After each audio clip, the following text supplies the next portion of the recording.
everybody, and welcome back. Jen from Scrapping Under the Influence. I am here with a brand new project for the design team at Doodlebug.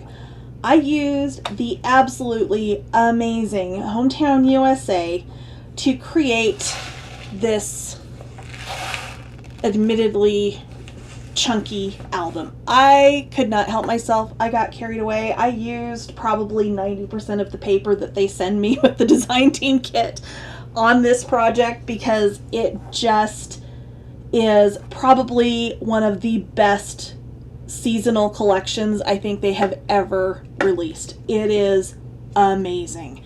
So I, on the front here, have used the Doodlebug Shadowbox kit, Shadowbox Insert Kit, that is, and made it into one of my frameless shakers.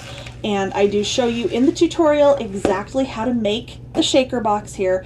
I used the Land That I Love and the new silver shaker balls for my shaker mix in here. In fact, I'm going to have to get some more of this one because it's almost gone.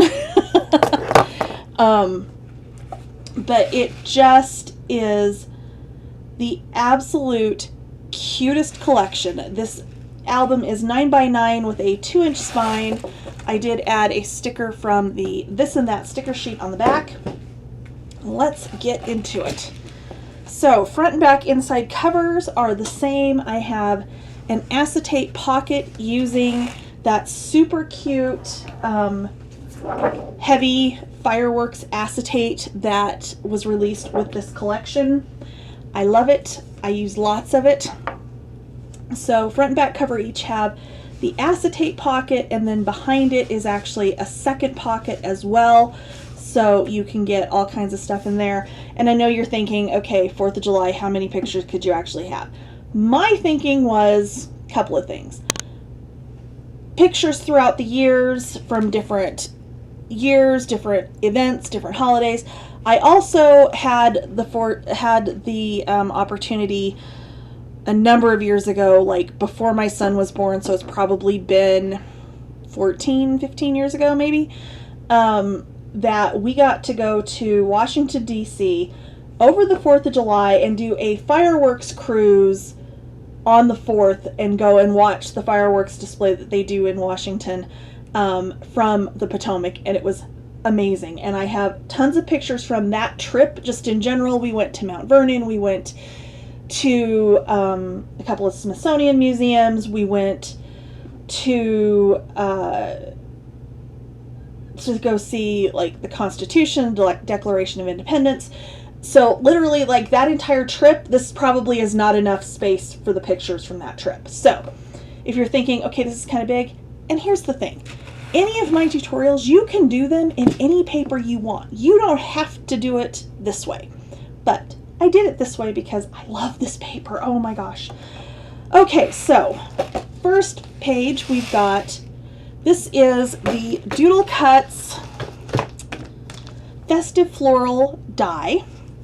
And I did want to incorporate that because it's so stinking cute. So I did the little jars, a little tiny shaker here with two of an odds and ends piece and a bits and pieces piece, along with the flowers and stuff that die cut from the, and a chit chat that die cut from that set. And then the other die set, standalone die set, is the Pocket Full of Pride. And this, I've like gone ahead and put it on my magnetic cards, but I used that with like a little pocket here on each one of these inserts. I did a different color, so I just thought that would be something kind of fun and different. And we've got 3 inserts there, and those inserts hold this page closed, so you've got plenty of space in here for pictures, plus you can tuck additional pictures in there in addition to having, you know, this be here to hold that flap closed.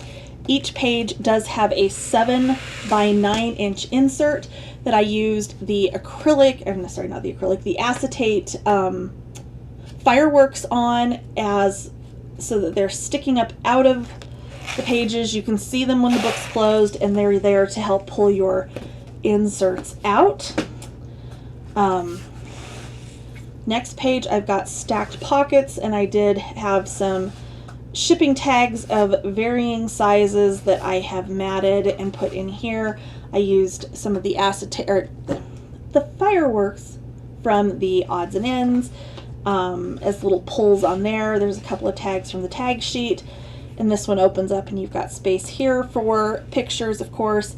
These two little guys out of the odds and ends are probably my absolute favorite. I agonized on where I was going to use them because they're so cute. I wanted to use them somewhere, so I ended up doing that here.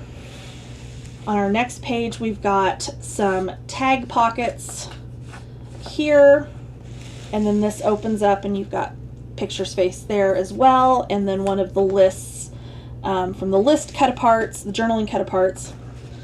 Got another one of my page inserts here. Okay, so this middle section was where I started from because I wanted to build a scene with all of these little buildings and things. So on the front of our flaps, we do have just a very small waterfall on each side, a little 3x4. And when you open this up, it's like cohesive all the way across. So I've got a couple of photo mats. These are actually nice deep pockets. They go all the way to the bottom of the page with that acetate again on there with the fireworks because I had to.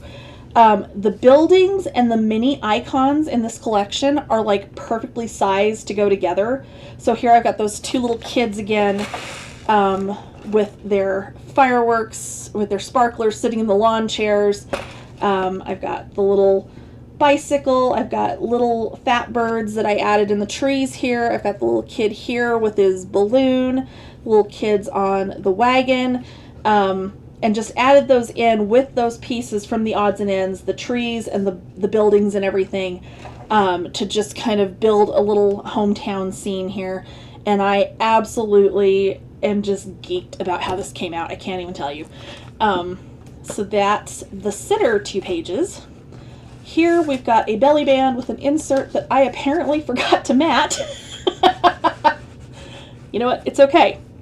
It breaks it up, and again, I've used that acetate there. Over here, I've got a 6x6 waterfall with 4 pages, and that is actually sitting on a belly band, which is where this insert goes, which I'm going to go ahead and tuck that in there so I don't lose it. And again, we've got our inserts on both of these pages as well. So there we go. And then back here, I've got a couple of the 4x4 cut aparts that are just matted and a little pocket. And these tuck in here to keep this page closed. But on this page, I've just got flaps going both ways. I've got a nice big photo mat here. I've got odds and ends and chit chat and whatnot. And then on this last page, again, I've got the same pocket here where I've got the pocket behind and then the acetate pocket in the front for that last page. So there it is. Honestly, this has got to rank right up there with my farm album as one of my favorite Doodlebug projects I have ever done. This will definitely be going up on that shelf with the farm album. And yeah, so as always, thank you for watching. Free tutorial starts next. It is a complete tutorial. I go through the shaker, the album construction, the page construction, all the elements on the pages, a little bit of matting here and there, just where it's something kind of out of the ordinary or something that needed to be matted before an element was attached. Oh, I did use the puffy icons on here and on here because they fit perfectly on some of these little elements on cut aparts and on the border strips and whatnot. But so tutorial starts now. As always, if you end up making this, please share this with us and tag Doodlebug Design on Facebook, Instagram, and so on and so forth. And you can also tag me at Scrapping Under the Influence. And let's get to it. Alright, so we are going to start with 2 pieces of chipboard that are 9x9, one that is 9x2. The back has been covered completely in tape. Okay, to wrap, you need 2 pieces of cardstock that are 11 by 11, so 2 inches bigger than your chipboard. I do have a complete playlist called Mini Album 101 where I go over all the ins and outs of building your own mini albums from scratch, and I will try and remember to link that up above. Okay, so I'm going to go ahead and get the backing off of this.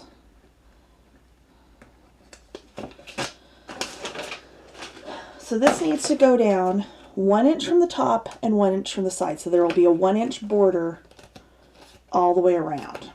Okay, I have acrylic spacers for that.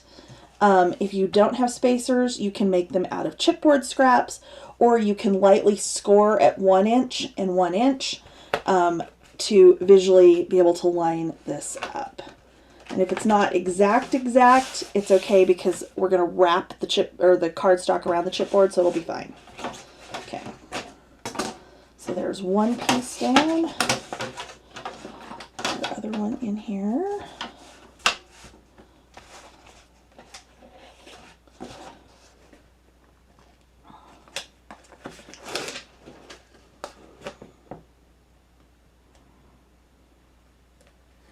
Okay.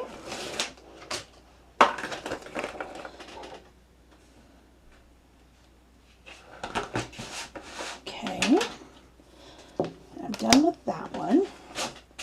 For our spine, the cardstock needs to be 3 inches wider than your spine and 1 inch taller. So I've got, or 1 inch on each end. So I've got,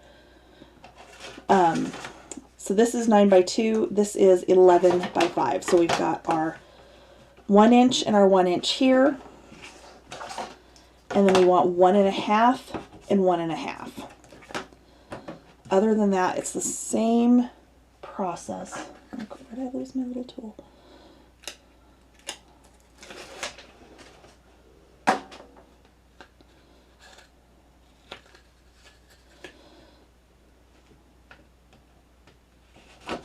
Okay, like that. So now we are going to wrap our chipboard. Okay, so I'm going to use, actually we're going to do this a little bit different. So I'm going to place this pretty side up, and I'm going to take my bone folder and I'm going to run it around, find the outline of my chipboard. Okay. This is going to help loosen up the fibers in your paper. See how you can see that outline now? So that when we bend this around,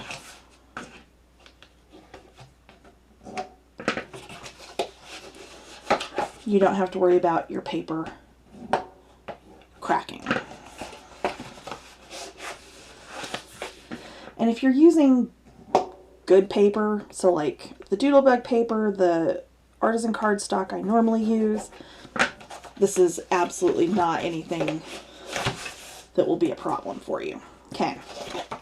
Alright, so I folded that, and you can see we've got our squares. So we want to cut those out. There's a couple of ways you can do this. You can just go on here, cut out your corners, and then miter your edges so you have a nice clean fold. I've been doing it where I fold it, line my scissors up on the edge here, and miter out. Again,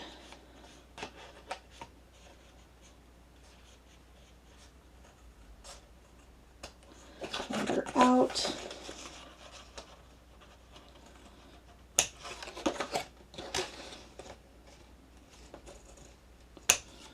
Okay.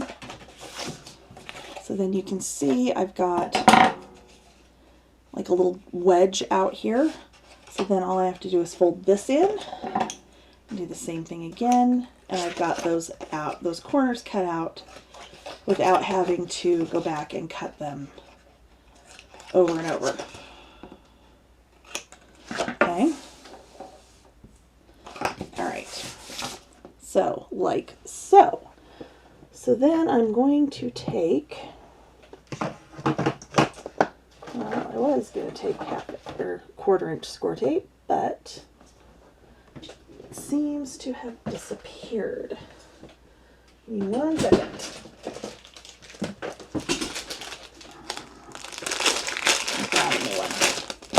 I don't know where it went. All right, so I'm going to take 1/4 inch score tape, and I'm going to go around the outside edges here.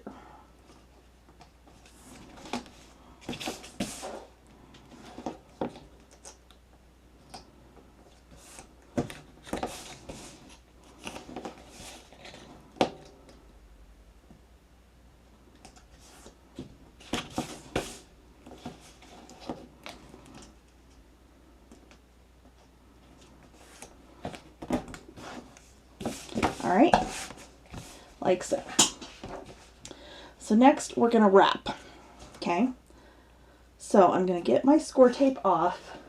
You can do one side at a time. I'm going to pull it off all 4 sides, just because for me that's easier. Doesn't matter what side you start on, but you're then going to take glue and you're going to go along the edge of the chipboard, like so, and then kind of up and around. You don't need a ton. This is going to be more than enough to cover. And then I'm going to take a bone folder. I'm going to push the cardstock up against the edge of that chipboard, and I'm going to fold it over and down. If you have any glue that squeezes out on the end, just go ahead and wipe that off. Okay. You could just continue around and around. I like to do opposite sides. So I'm going to do the same thing again.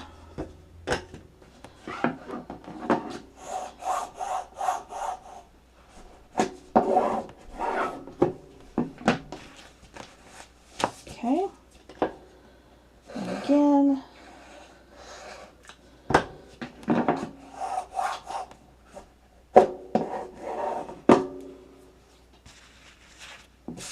And one more.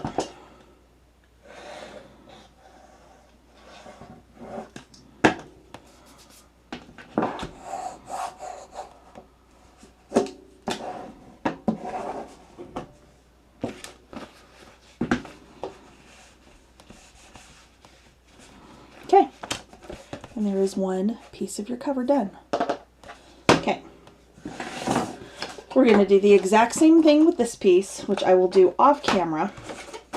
For your spine, we're going to start out the same way. We're going to put it pretty side up, and we're going to go around, and we're going to find all of our edges. Okay.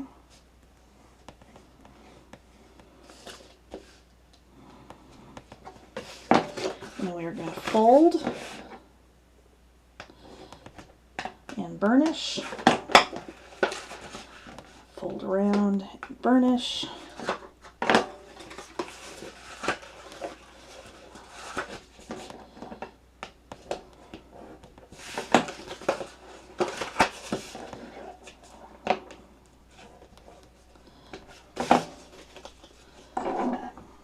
Okay, and then we're going to do the same thing with getting these corners out that we did on our cover. So I'm going to do my exact same thing again.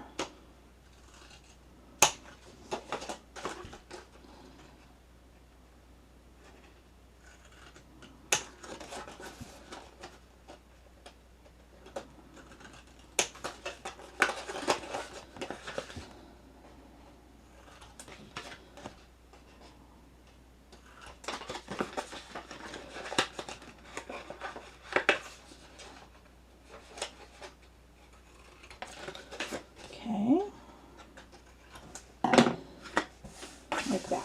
All right, so this one we need to leave our sides unwrapped. So our wings are going to stay unwrapped.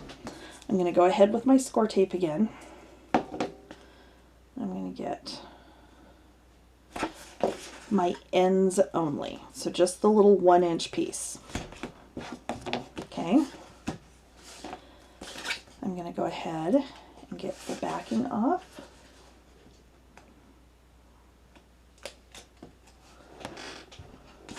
And then we're going to do the same thing we did before. Glue, bone folder over and down.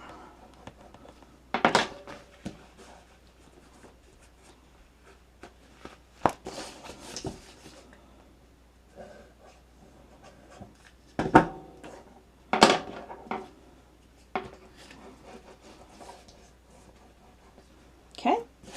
All right, so there's our spine.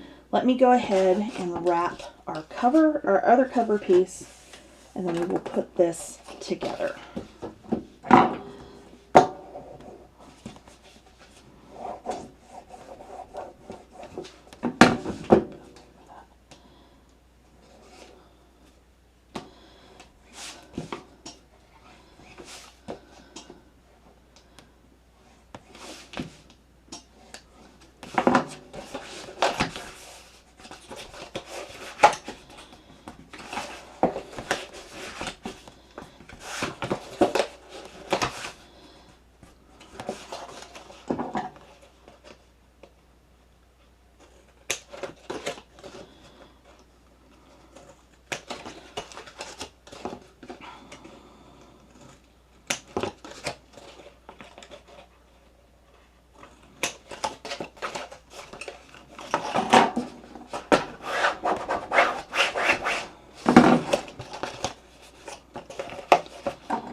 Okay, so we have got our cover pieces, we've got our spine. I'm going to move these out of the way. I'm going to turn that spine over.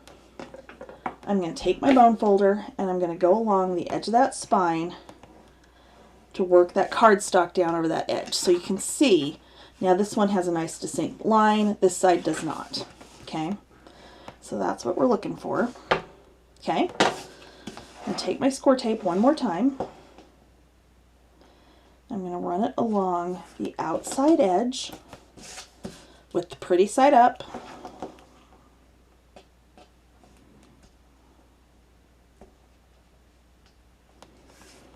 Okay, like so. And there we go. Now, I'm going to get my album covers, and they are going to go on like this. Okay, we're going to do them one at a time. So I'm going to go ahead and get the backing off my tape.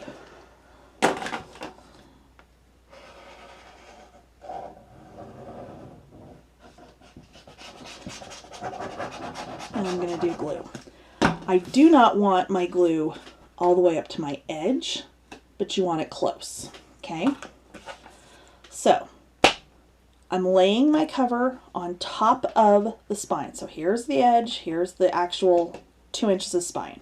Okay, I'm going to use my finger to hold this top edge even with the top edge of the spine.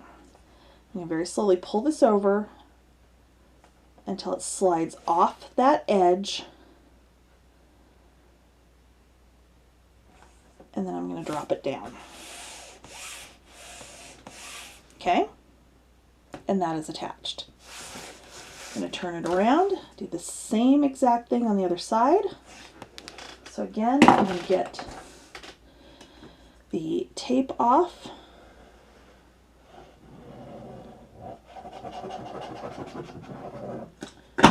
Okay, and again, I'm going to start on top of my spine, use my finger to help guide it.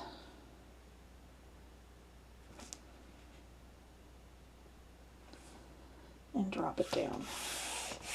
Okay, then carefully pick it up, flip it over, and I'm going to take my bone folder and I'm going to burnish on this side. And the reason I'm using the combination of the tape and the glue is because the tape is going to make sure that your cover grabs immediately, so that when you're turning it over or you're turning it around to put the other side on, that your cover doesn't accidentally slip with the glue and end up crooked. Okay, you can do it without the tape. You can do it entirely with tape. It is up to you, but that's the reasoning behind that. Okay, so now I've burnished down those. I'm going to push my spine kind of down in between the two. Okay. All right. The last piece to finish this off is another piece of cardstock. This is 8 7/8 high by 6 inches wide. What we want, I'm going to turn it over so you can see the tape. So here's the edges of our spine. We want this to overhang the edges of that spine by about 1/2 inch, but we don't want it taller than our book. Okay. This piece, you can use glue for the entire construction of the rest of this if you want to. It's entirely up to you. For this piece, I cannot recommend using just tape enough, for the simple reason, number one, it's going to go down completely flat. You're not going to have to worry about this bubbling. You're not going to have to worry about this lifting. You're not going to have glue lines. And it's going to, this is here to help reinforce the spine of this book. Okay. So I've got my tape all over the back. I'm going to line it up and just kind of eyeball that it's centered and drop it down. Okay. And then I'm going to go back over this. Here's my big one. With the bone folder and burnish this down. Okay. Then I'm going to take my bone folder and I'm going to work that little space between the spine and the cover. Okay. See how you can see the line there now? Okay. And then we're going to fold up and do it again, and fold up and do it again. Okay. And then I like to stand it up on its end and pinch it, just to settle everything into place. And there is your album cover. Okay, I will be back in just a minute. Okay, up next is our hinge. So you're going to need a scoreboard. The paper for our hinge is 5.5 by 8.5. And I went just a hair under 8.5 so that it's not taller than our pages when we put our pages on. Okay, so you're going to put the 5.5 inch side at the top of your scoreboard. When I say top, I have to turn mine sideways. I cannot score down like this. I have to do it across like I'm drawing a line. So if you ever have a hard time scoring, try turning it sideways. Once you get used to it, it's like the simplest thing ever. Okay, so we're going to score every 1/2 inch all the way across this. So 1/2, 1,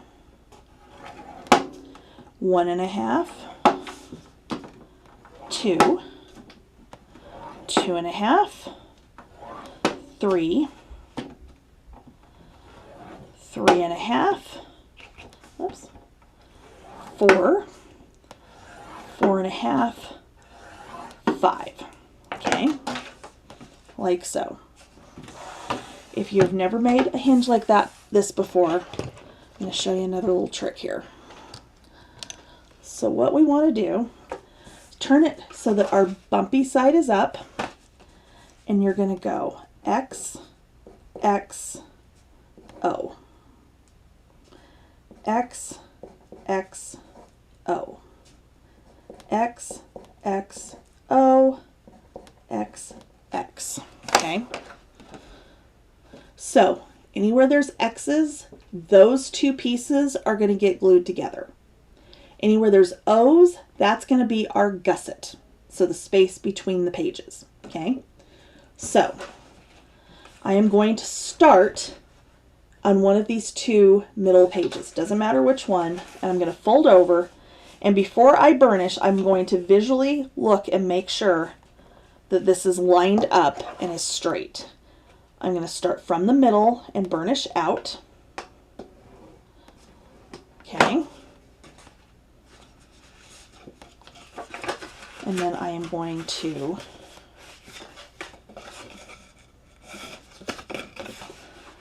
fold back on the next line. Okay, so this one here. So if it's turned right side up, there's our hinge. I'm going to turn back this way, and again I'm going to make sure it's lined up before I burnish this down. Okay, and then I'm going to do the same thing this way. Make sure we got a nice straight line. Start from the middle and burnish out. Okay, so there is your first hinge. Okay, we have not glued it yet. We're going to wait for just a minute. So we're going to go to our next one in the middle. We're not going to do our end ones last, and we're going to do the same thing again. So I'm going to fold over, make sure everything is lined up and makes sense, and then burnish out. Okay.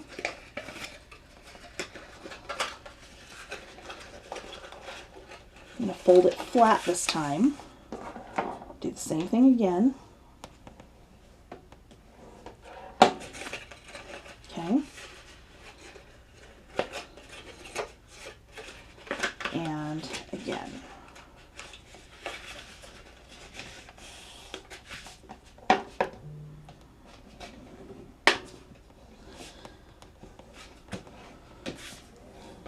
Okay, so see now when these are folded down flat, our O's are all in a row. That is what you want, okay? From the other side, there's our hinges. Okay, so we are going to put glue in here. You don't want to get too crazy. Okay. And then again, I'm going to burnish out from the middle and go out. You will have glue squeeze out the ends. I don't have a ton that's squeezed out, but it will happen. If it doesn't, you probably did not use quite enough. But at the same time, you also don't want to get carried away and use too much. It's a very fine line. And you just have to, it's something that just gets easier the more of them that you do. Okay, so I'm going to fold that back out and burnish again, and then we're going to glue our next one.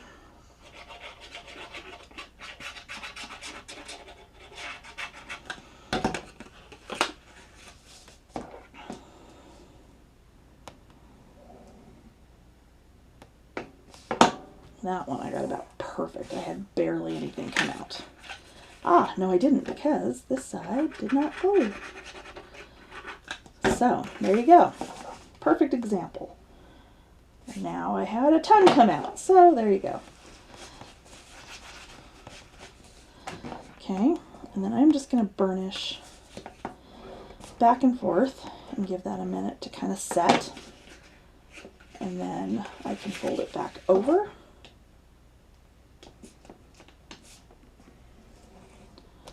And burnish again. Okay, so there are our first 2 hinges. Okay, so the end ones are very easy. You're just going to fold X to X and X to X.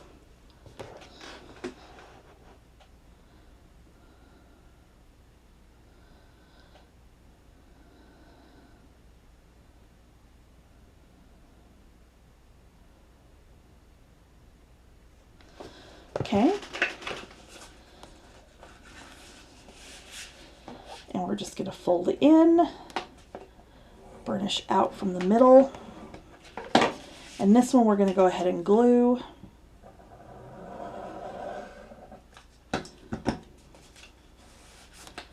Okay, fold and burnish.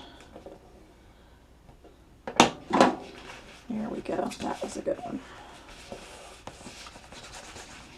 Not too much glue. Everything's down nice and tight. Okay.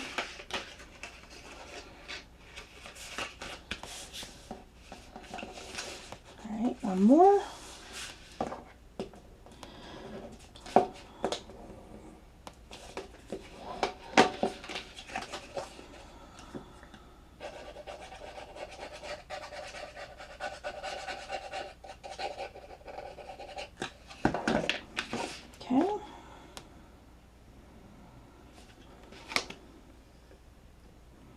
I got really carried away with glue on that one if it's coming out in the middle. Oh my gosh. Okay. Well, there you go. All right. So, oh, no. We have a giant mess with that one. Oh my gosh. Okay. All right. So, you've got those. You've got all zeros, all O's on the bottom. You can go ahead, fold this up and burnish it down. Go back the other direction. Fold up and over. And burnish it down. And there you go. Okay.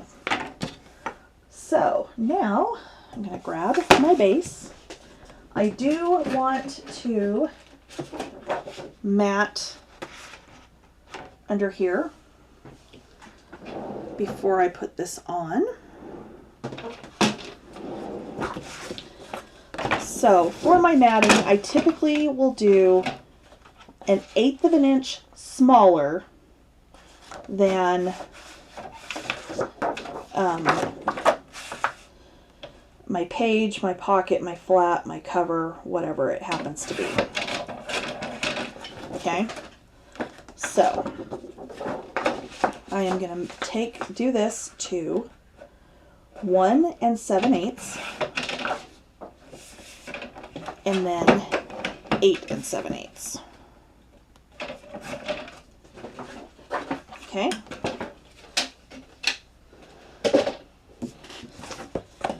I'm going to go ahead and glue that in.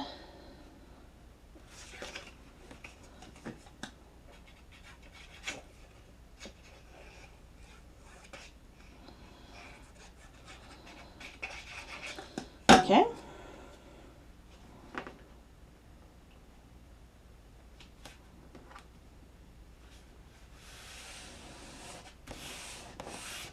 All right, there we go.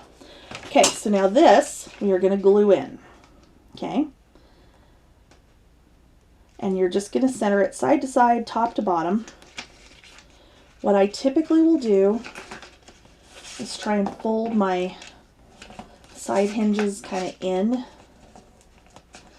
so that I can kind of grab the center ones to line it up. Okay, I'm going to put glue all over the back.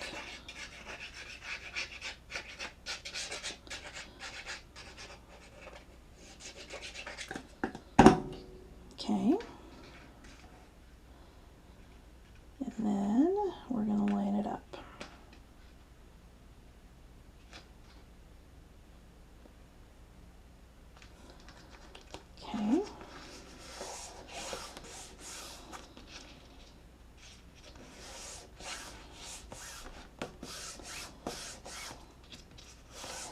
Okay, so there's that. I'm going to set that aside to dry. And we're going to do our pages. So, for the pages, you need 4 pieces, 8.5 by 8.5. These are not going to get scored. And then 4 pieces that are 9 by 9. These are going to get scored on 2 sides. So, because they're 9 by 9, pick a side. You're going to score at 1/2 inch, turn, and then 1/2 inch again. Okay? You're going to do this on all 4 of these.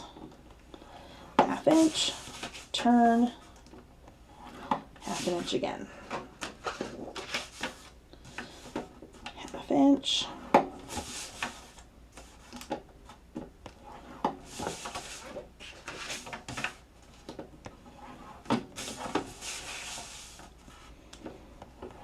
Okay. Now,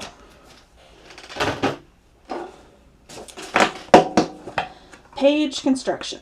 What we're going to do is we're going to take and miter. Okay, and mitering is just taking that little wedge off. You're going to do it from your score line out.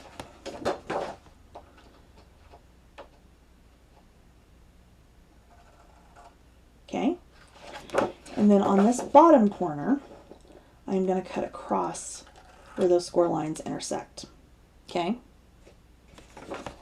so let's do it again. Miter, miter, cross score lines.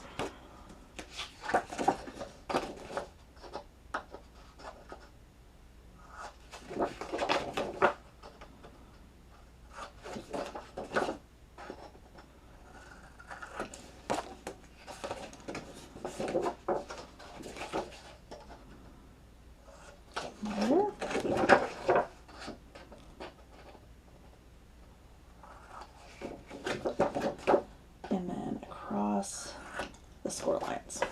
Okay. All right. So, it's like, why does that look weird? Because they're all turned different. Okay. So, what we're going to do is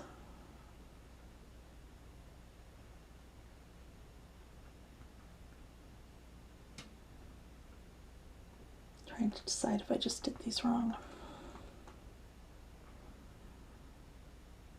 No, I think we're okay. Sorry. It's been a bit. Okay, so I'm going to fold and burnish my score lines. Okay.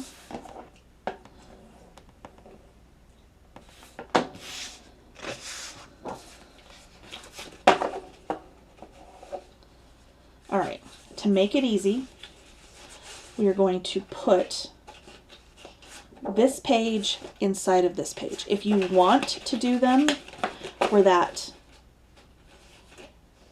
tab with the score goes to the inside, makes it a little bit easier for like bigger inserts in your pockets or in your pages, you can absolutely do that. But if you're worried about getting them straight, you do it this way, okay? So,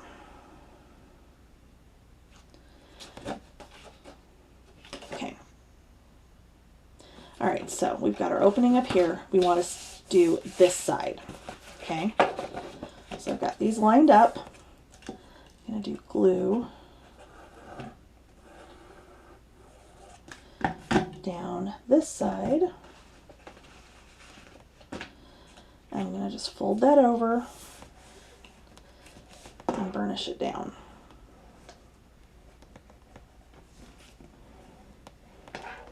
Okay. Except right there where it doesn't seem to want to stick. I really think sometimes, because it's very dry in Utah, that I think the paper just gets that much drier and it just sucks up that glue when you put it on. Okay. Like so. Okay. So we are going to do that with all of our pages.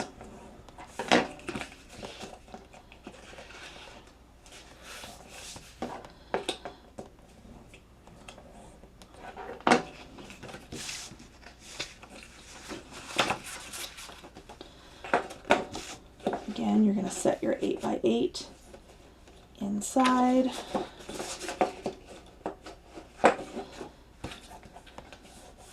And then you're going to do this right edge.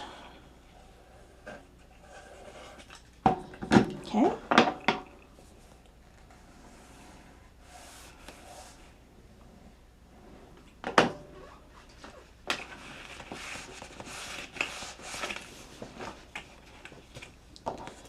Did I somehow get these turned opposite? I did. You know what? It's fine.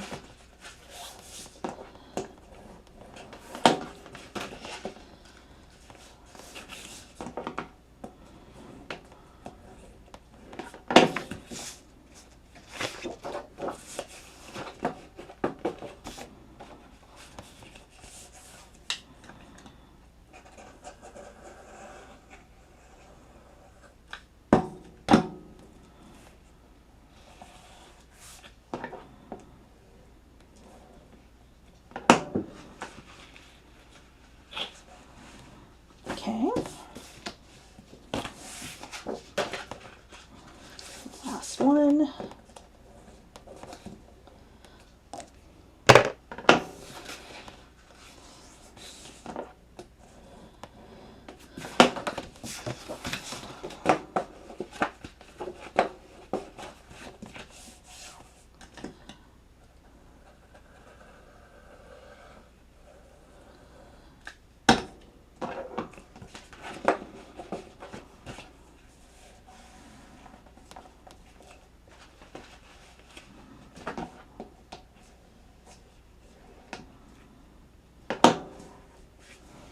Okay, so we've got our pages.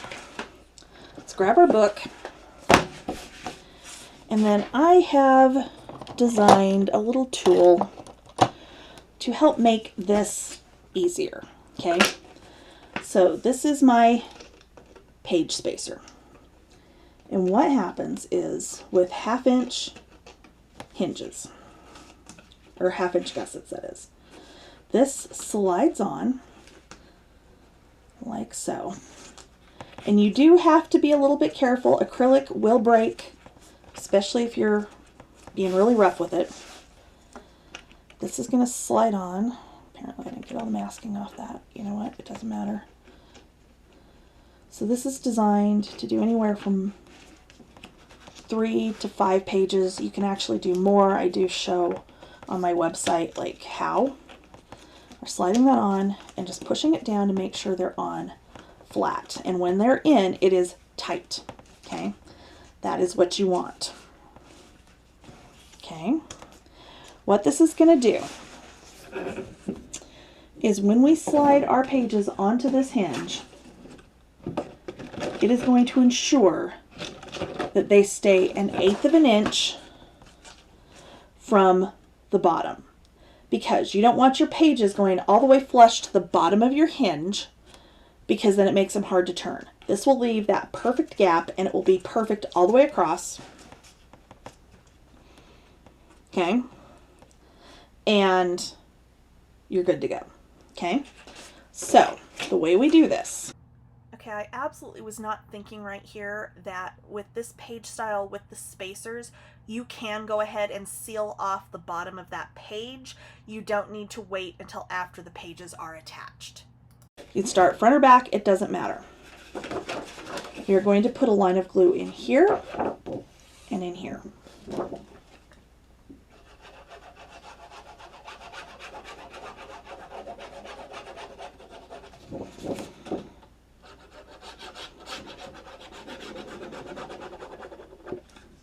Okay, like so. We are going to line this up. You're going to put them down flush against your hinge. or your spacer, and then you're just going to pinch these closed.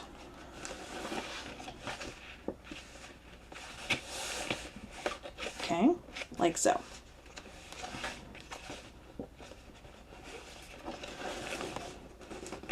Okay, now leave them in place. This is going to kind of stand up a little bit. That's fine. And we're going to do the exact same thing with the next one. So, I'm putting glue along this outside edge.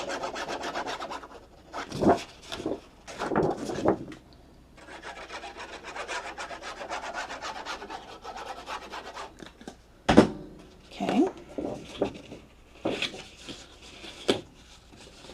And then you're just going to drop that down over your hinge.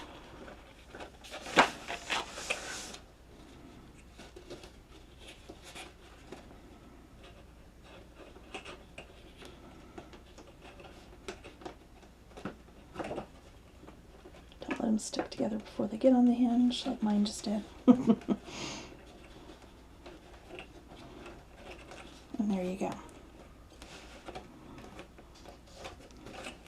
Okay. So we're going to do the same thing again. I do find it's easier to see what you're doing with it turned sideways like I have it now, so it's facing me.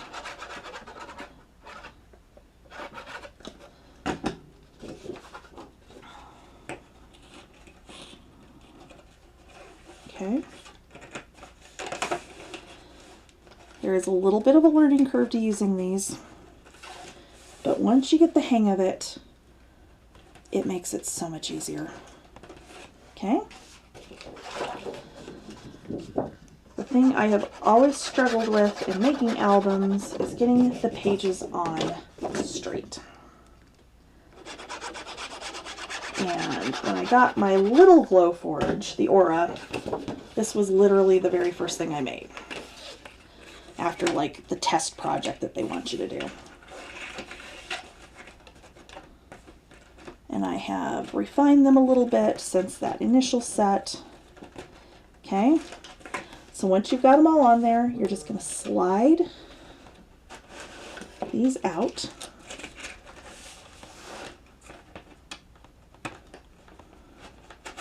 Like so. Okay. And then, other than I didn't get that one stuck apparently. I'm going to lay these down and burnish.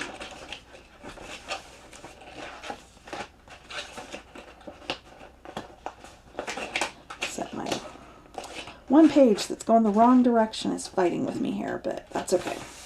Okay, and burnish those down.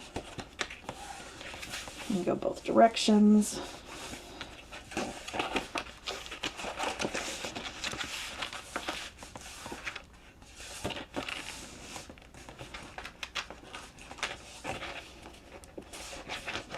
But then they are all evenly spaced out from that hinge, and it makes them lay nice and flat. All right, so next thing we need to do is come in and close up this bottom.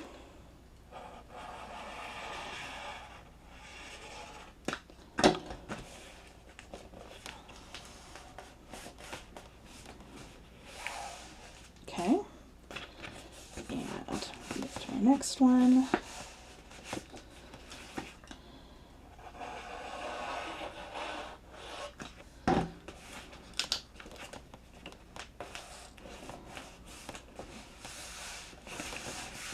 This one, apparently, I did not get this in here straight.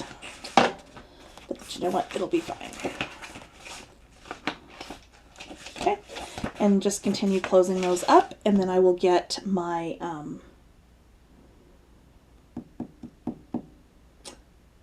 the rest of our elements ready to go. Okay, so we are going to start in the middle of the book. So this is going to be the back side of page 2 and the front of page 3. Okay. First up, you need 2 pieces that are 8.5 by 6. We're going to put the 6" at the top of your scoreboard and score at 1/2 inch and 5/8. Okay.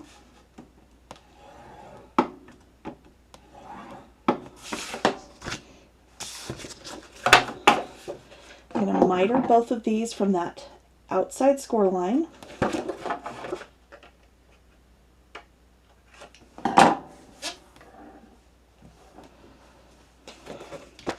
Okay.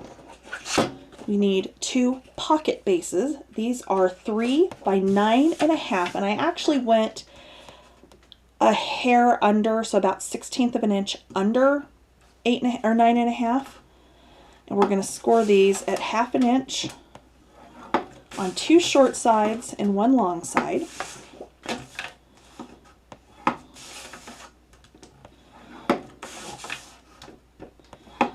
Okay. I'm going to stack those together, and I'm going to miter the tops. And then I'm mitering the bottom. So we're going to cut through the score lines on the bottom corner.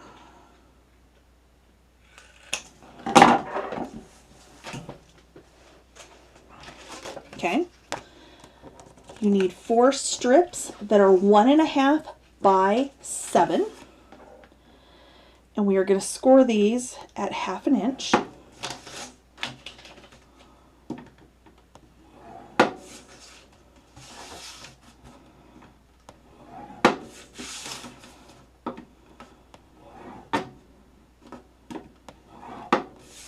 Okay. And then, okay, so the acetate for this needs to be 8 inches wide and 6 inches high. There is a right side up, so it needs to be 8 inches across the top and then 7 inches tall. I'm sorry, 6 inches tall. I know it's different on the screen there, but that was because I had to fix it. Okay, I'm going to set those aside for right now. And we're going to grab the book. And we are going to start with our flaps that are going to open out.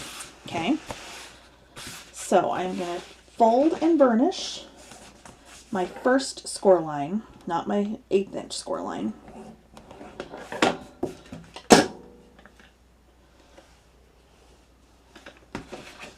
And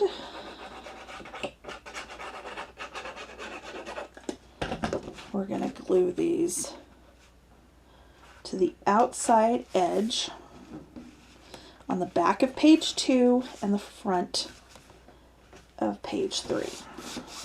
Okay, and the reason we're not going to fold that second score line, the one with the tiny gusset, is because we want to make sure we're lining this upright when we put this down. Okay.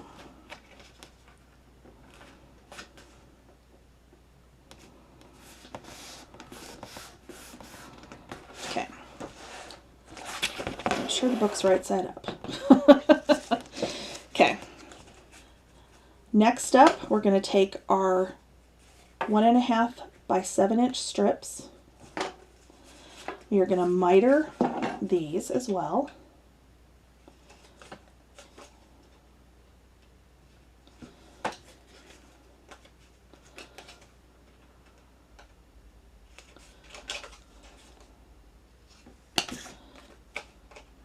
Okay. Oops. I have new recording software that keep having to keep an eye on it because I had it like hiccup on me the other night and just like shut off, and I don't know why. So if I kind of like weirdly pause, that's why. Okay, so before we do anything else with these, we're going to take these with the bumpy side up, because typically when you're folding on a score line, you're folding towards the bumpy side. Okay, and I'm going to take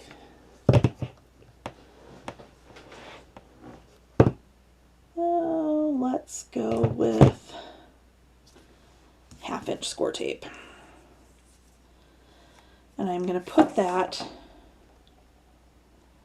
on this edge.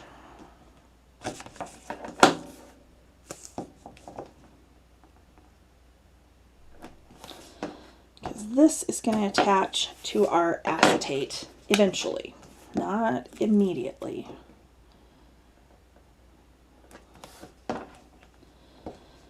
But this is how we're going to make our pocket with our acetate.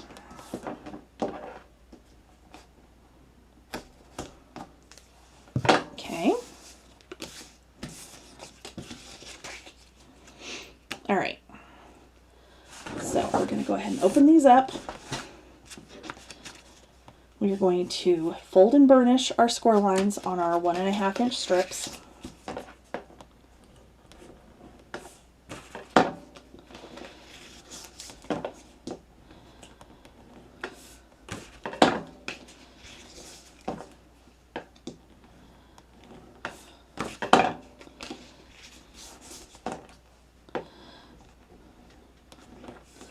Okay, these are going to go, where are these going to go? Are these too long? These might be too long.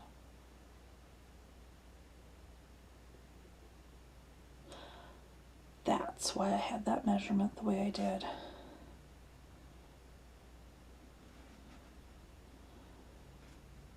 Okay.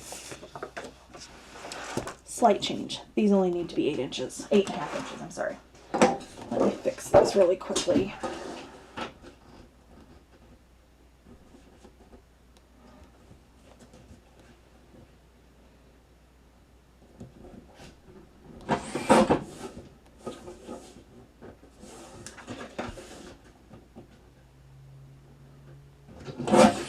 I knew there was something there that was like not making sense in my brain. Okay. 8.5 by 3. We are actually going to add score tape to both of these as well, because this is the piece we're going to attach the acetate to first. So I'm going to take my 1/2 inch score tape again. I'm going to run it right along the top edge of this pocket.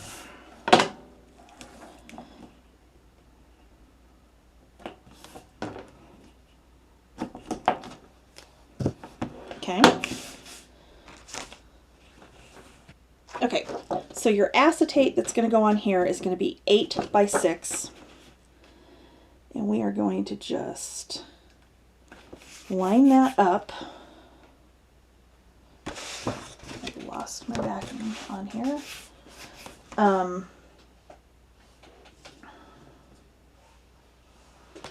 Just do it. Oh, there it is.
Alright, so I had to kind of tinker with this a little bit because I haven't done one this way in a long time.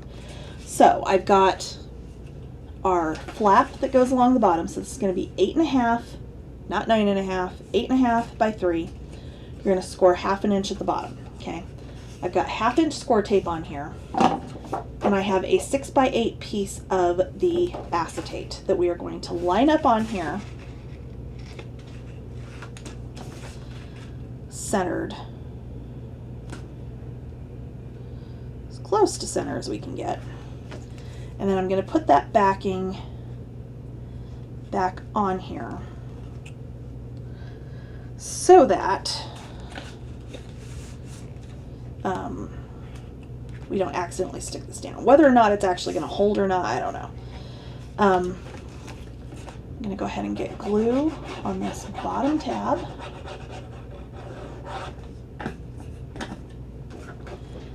And I'm going to line it up at the bottom of the page.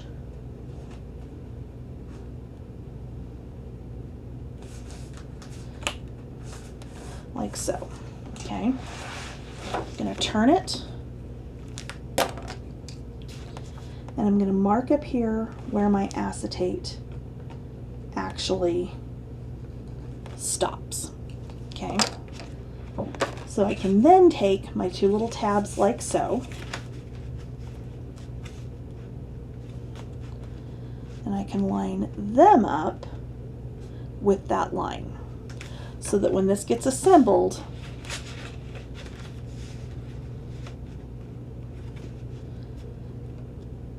that comes all the way to the top of the acetate. Okay.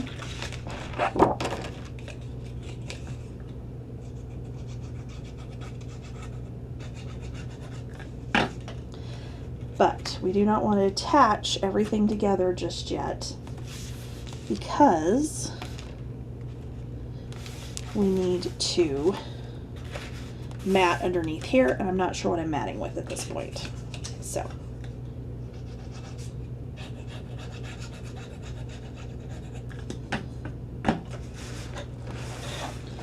turn this one over here, and again I'm going to go to that outside edge of that page.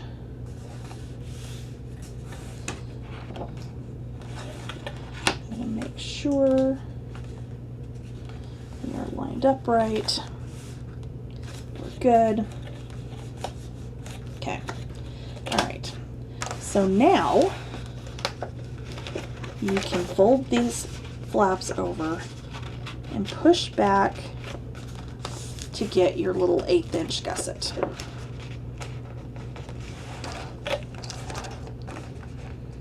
Okay.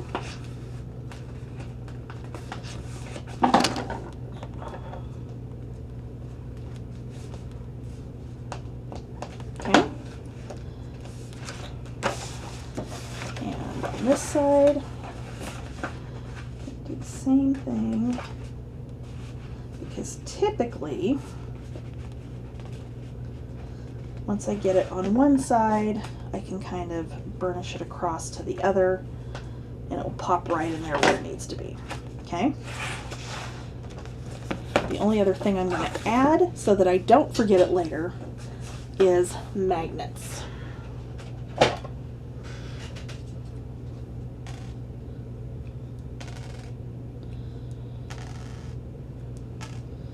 Okay. And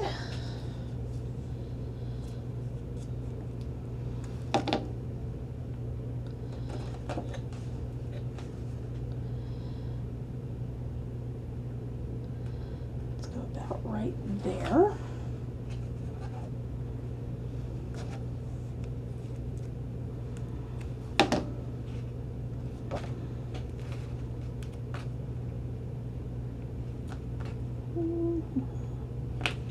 About right there. I'm going to open it up. I'm going to grab my other one. The tape is not big enough. And I'm going to just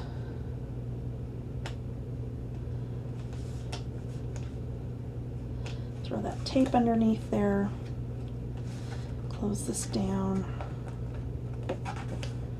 And then there it is.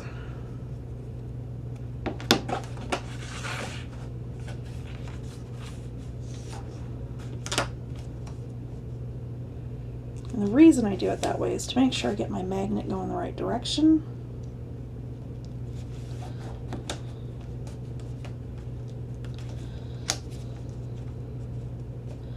Yeah, apparently I still managed to turn it over the wrong direction.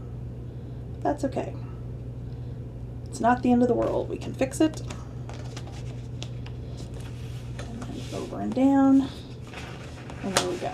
Okay, so once we have matted underneath here, we can go ahead and put those down, and there you go. On the back side here, we're going to do 2 small waterfalls. However, we'll do that after we get this matted, so we'll come back to that. All right, let's move on to another page. Okay, next up we're going to do the back of page 1 and the front of page 2. So the back of page 1, we've got a flap with stacked pockets. So our flap is 6 by 8.5. You're going to score that at 1/2 inch, and then miter.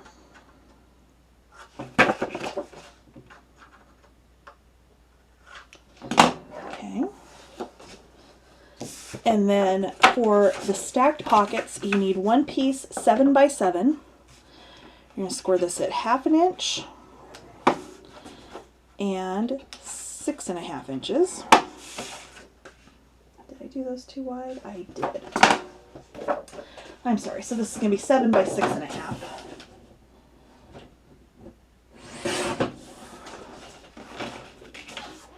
And these are both 6.5 as well. Sorry. Okay, sorry about that. So you're going to score this at 1/2 inch and at 6 inches. Is that going to be okay? Yep, that's okay.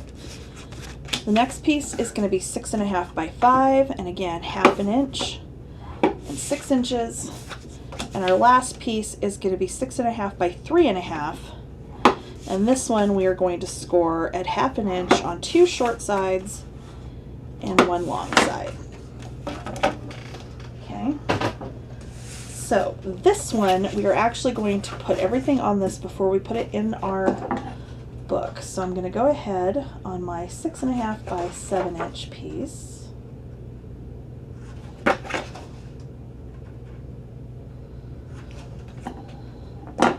And miter. And then fold and burnish.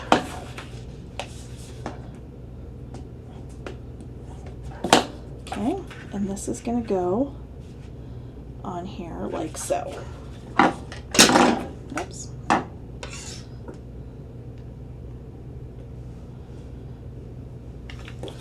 So I am going to miter 1 corner.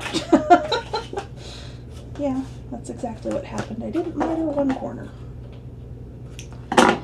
Okay, so we are going to do glue on both of our side tabs. And we are also going to do a line across the bottom. Okay, so this is going to go on here to this outside edge.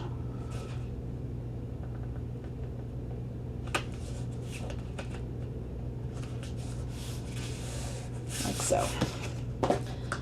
And just to make it easier, I'm going to go ahead and fold my tab that's going to attach this to the book over so that I have a clear visual of where that needs to go. Okay. On our 5 by 6.5, we're going to miter again.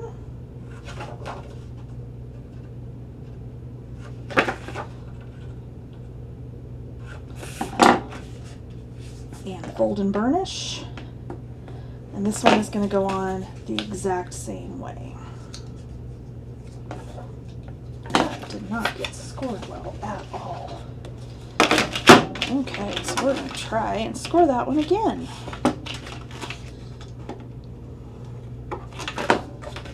There we go, maybe. Here we go, that's better. What happens? Dry fit this to make sure it's going to fit where I want it. And it's good. So we're going to do the same thing again. The 2 tabs. And then along the bottom.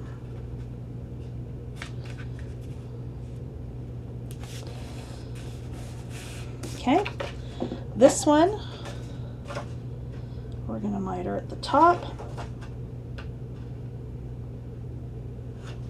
And then we are going to go across on the bottom. Okay?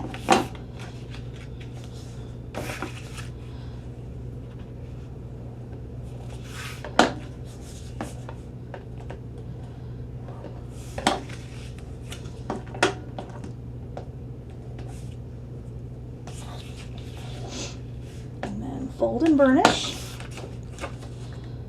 And then go ahead and glue it down.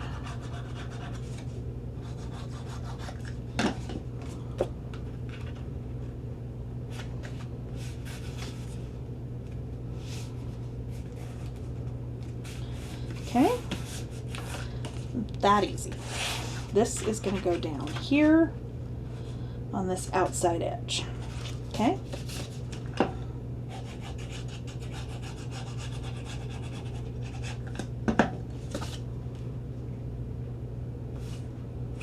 Like so.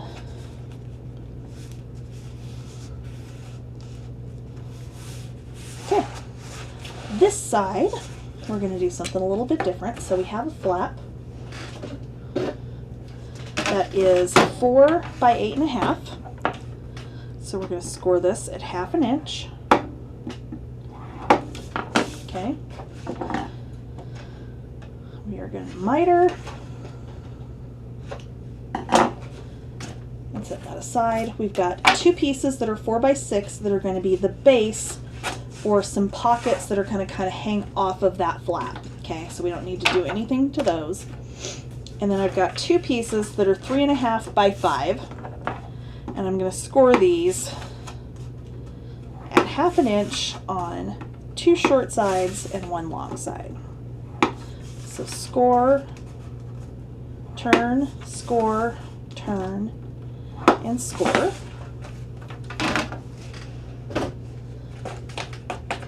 Both of these we are going to miter at the top, and then we are going to cut across the score lines on the bottom. Okay. These I'm going to go ahead and fold and burnish.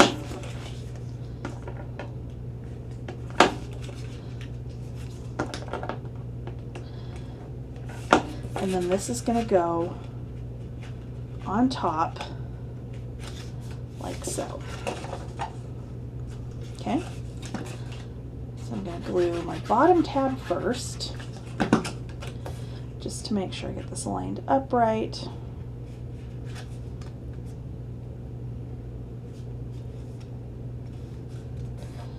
Okay. Like so. And then I will get my sides.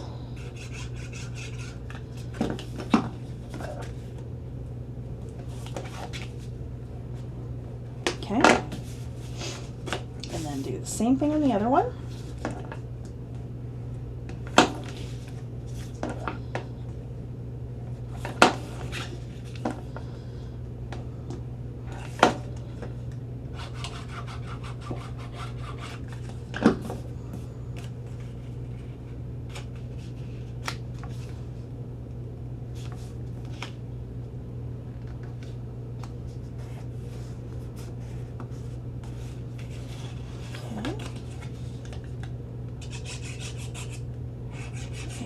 Sides. Okay, so this one I'm going to go ahead and glue our flap in. These we are not going to glue on yet because we want to mat underneath them before we attach them to this. So I'm going to go ahead and glue this in.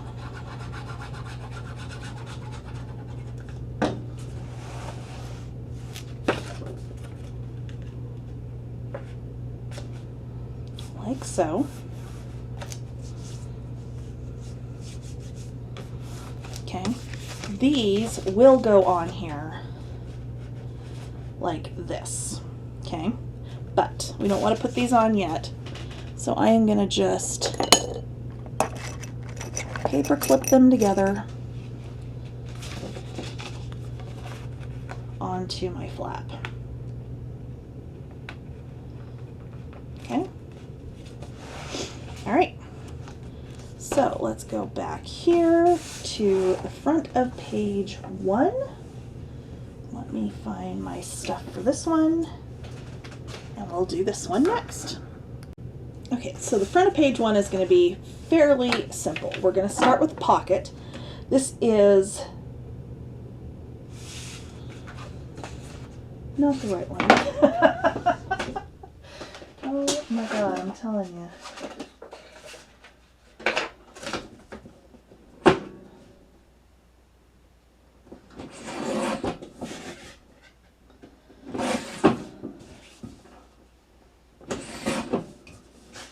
Okay, so this is 3.5 by 9.5. You're going to score this at 1/2 inch on 2 short sides and 1 long side.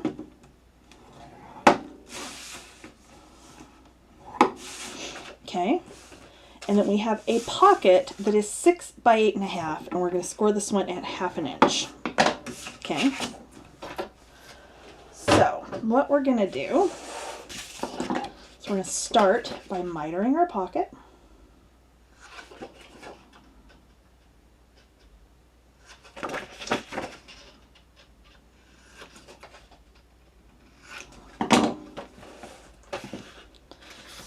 Fold and burnish.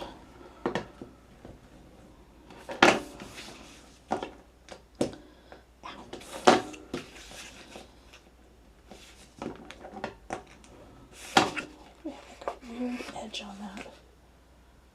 I don't know. I'm going to recut that one. That one's like really odd. It's not quite right.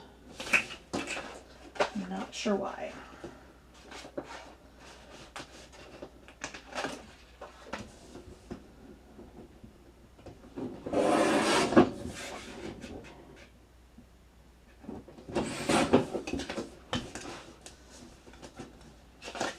Weird, it must have like slipped when it was in the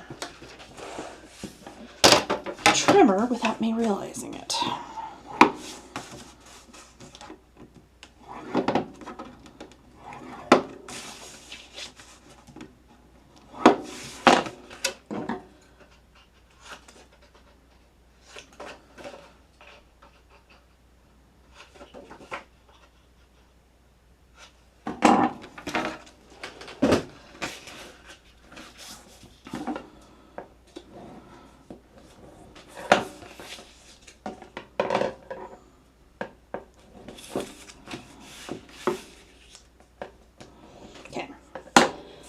So this one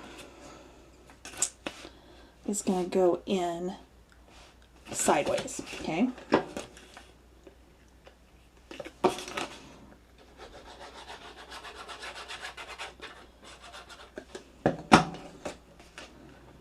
Okay.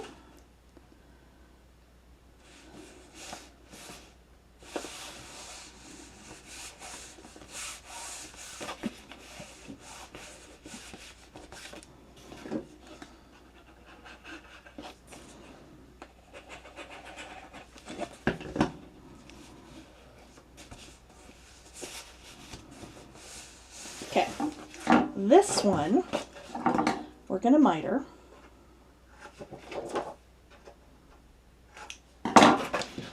And fold and burnish. But we want to lay it on here and make sure it's not coming over our pocket. Okay, so I need to take just a little bit off of this. I'm going to take about 1/16 of an inch off and try it again. And the reason is we are going to do an insert that will sit here that will hold this flap down. So in order for that to work, it cannot go over the front of that pocket. Okay, so there, I think we're good. I'll turn it sideways to line everything up. And there we go. Okay, we'll do the insert later. Okay, back side of page 3. We're going to do an acetate belly band. So I have a piece of the firework acetate that is 4 by 8. I have two pieces that are 1.5 by 4. You're going to score both of these, whoops, at 1/2 inch.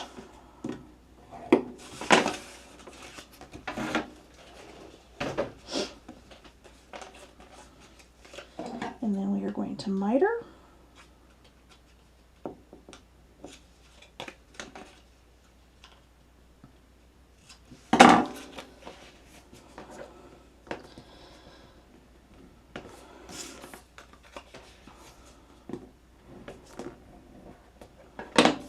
Okay, and I'm going to go ahead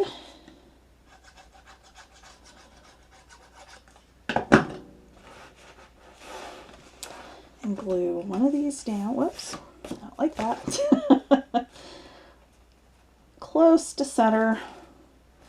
You can get your ruler out and measure it if you want. Honestly, I'm off just a hair, but you know what? It's fine. Okay. Then I'm going to take some score tape, and I think this is 3/8. I'm pretty sure this is not. Yeah, this is 3/8. I'm going to put that on here, which I should have actually put that on beforehand, but this will work. Okay. So I'm going to line this up, and it is about 1/8 of an inch smaller top and bottom than our little band here, our little tab that is, and that's fine. So I'm going to line this up.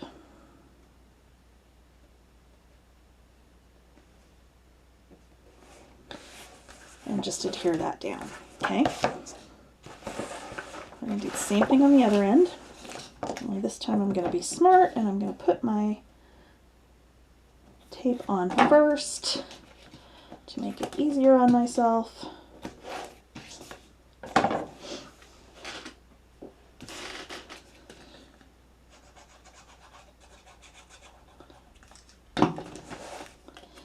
Okay. And I'm just going to like slide that on down here to get it straight. And then I can come back and pull my, well, if I don't pull my thing loose in the process, oh my gosh, seriously, what the heck? There we go. All right. Hold that up. And there we go. And so then when you go to mat this page, you should be able to slide that right underneath there with no problem. Okay. Next page. We are doing a large waterfall. Okay, which piece is wrong? That piece is wrong. Of course it is. Okay. Oh my gosh, I'm telling you, some days. Okay, so the base is going to be 6 inches by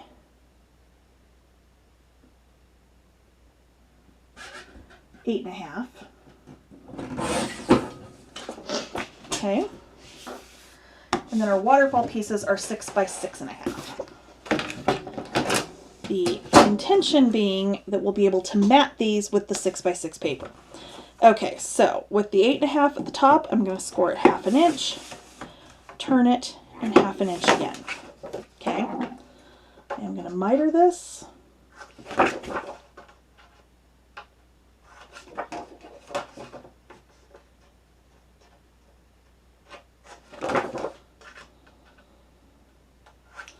Okay. These pieces, I'm going to make sure my 6.5 is at the top, and I'm going to score at 1/2 inch. On these 3 pieces, there will be no mitering because you do not miter your waterfalls. Okay.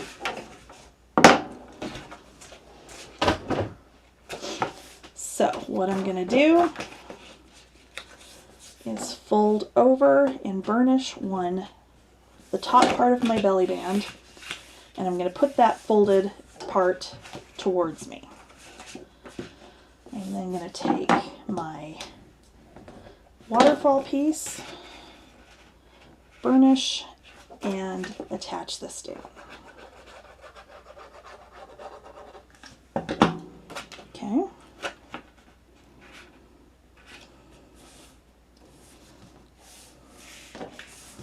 Take my next one, fold and burnish. Pull this back, and then this will butt up right up against where we attached the one before.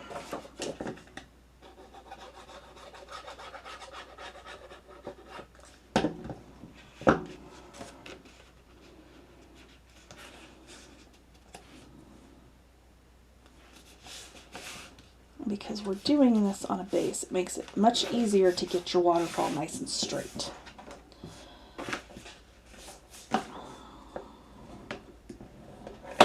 Okay, last piece.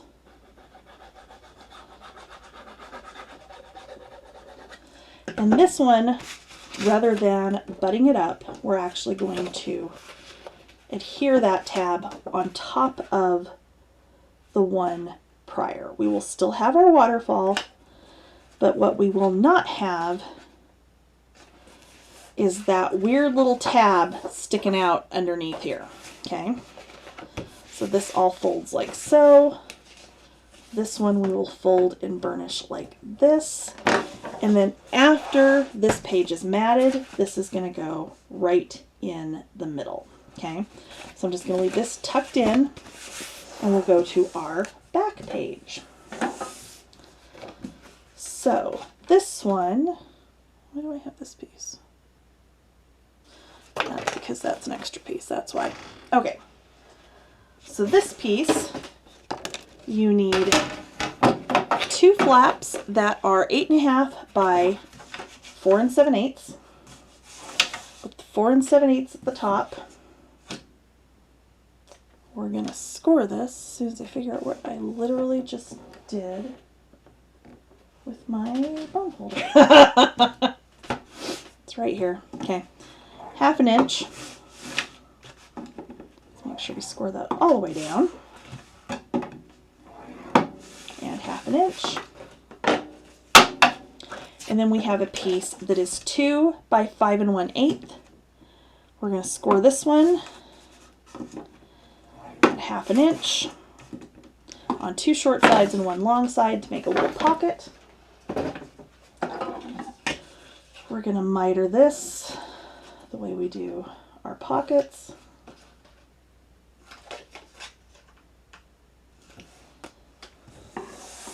We are going to miter our flaps.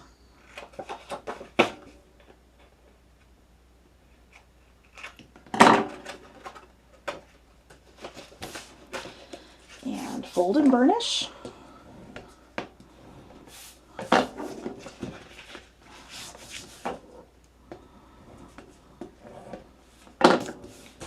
Okay, one goes at the top, one goes at the bottom. They will overlap slightly, that's fine.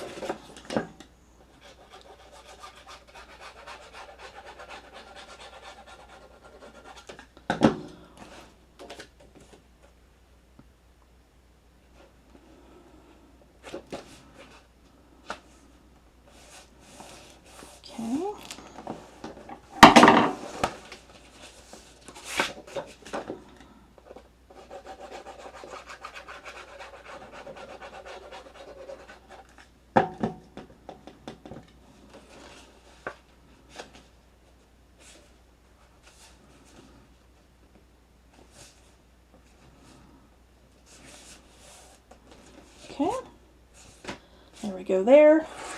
And then this little pocket will go on top after we've matted, and then there will be an insert that will keep that flap down. So I'm going to just clip this one on here for now, and we'll do that after we mat. Okay, front, back, inside covers. We'll be right back. Okay, front, back, inside covers are exactly the same. You're going to need 2 pieces of the firework acetate that are 6 by 7 and 2 pieces of cardstock that are 8 by 6.5. Okay, we are going to start with the 8-inch side at the top, score it 1/2 inch, turn 1/2 inch, turn 1/2 inch again. You're going to do that on both pieces.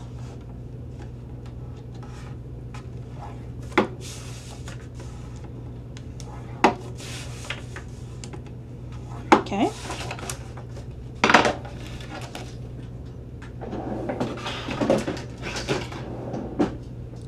All right.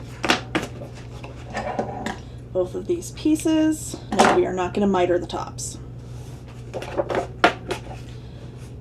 We are, however, going to miter across the bottom.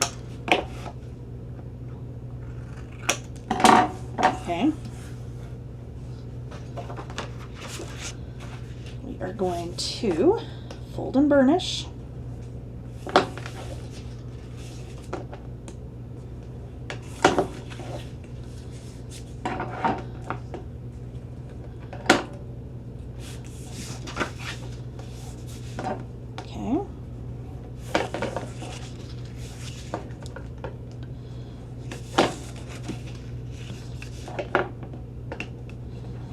And then I am going to take 3/8 inch score tape.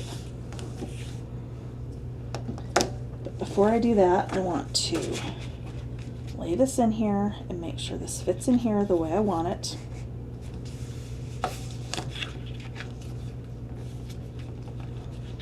Okay, I need to take just a sliver off of this edge,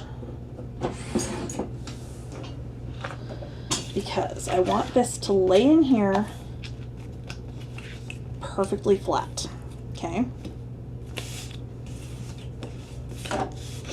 What I'm going to do is take 3/8 inch score tape, and I'm going to go around all of my tabs. Okay. I want to take it right out to the edge.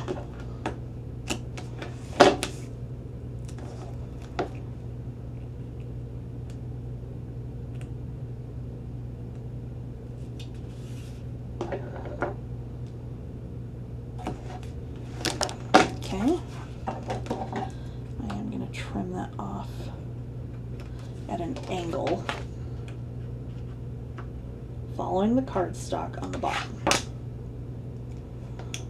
Okay.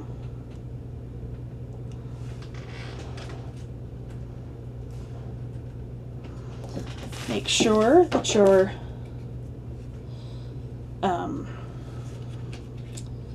acetate is right side up. And I'm going to go ahead and get the backing off of this. Slide this into the bottom.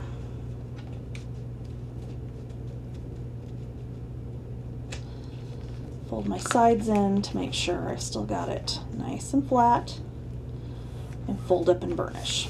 Okay.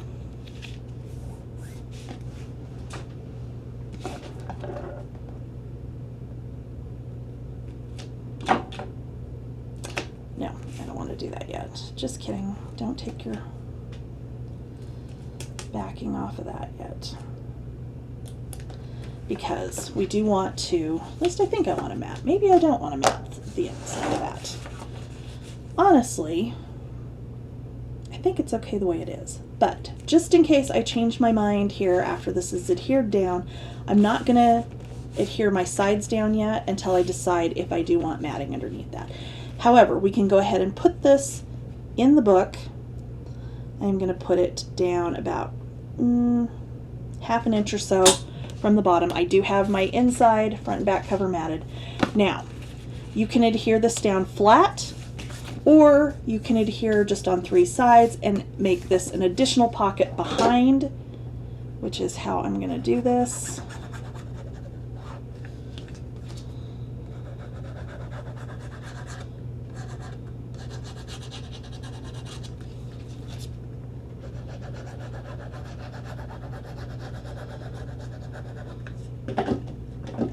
Okay, I'm going to center this side to side and go about 1/2 inch up from the bottom.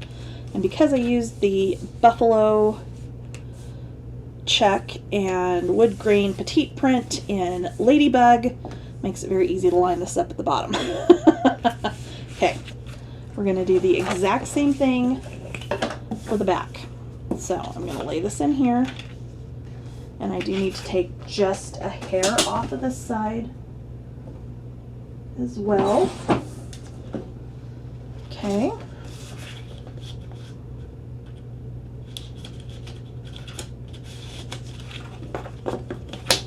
All right, so that will work. And I'll go ahead and go around this with my score tape.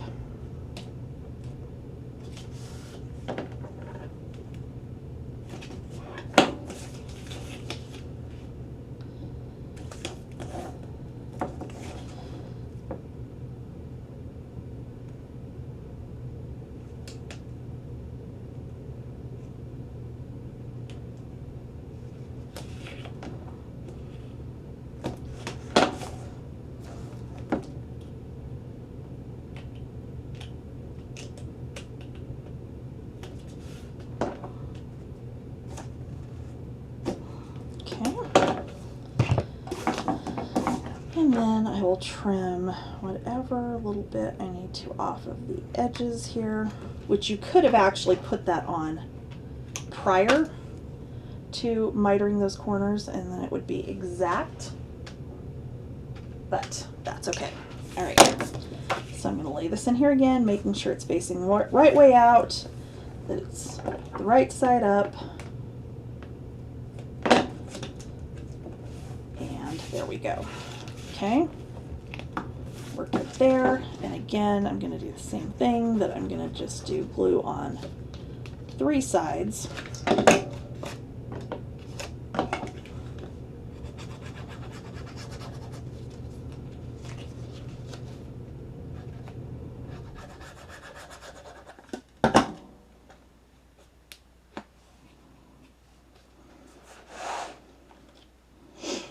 And again,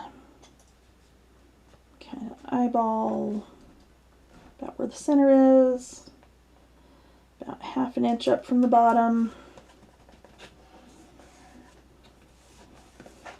and down it goes. Okay, so at this point we are ready to mat and decorate the inside. We will come back to the cover very, very last.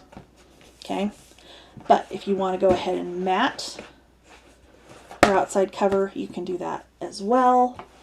But we'll come back to what we're doing on the front outside cover.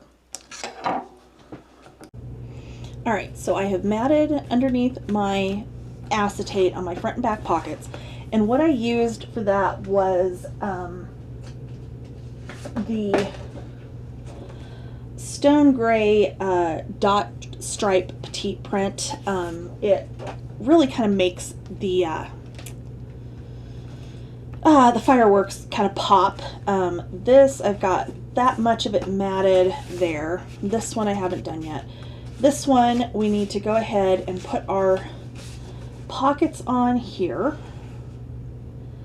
So I'm going to go where they're going to be about centered, right to left, which is going to be about right there. So I only want to put glue like that. And then what I will do is I will mat, of course, this back side here. Get this one lined up the same.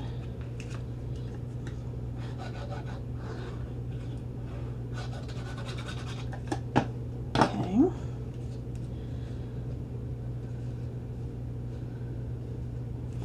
that's how those are going to go in.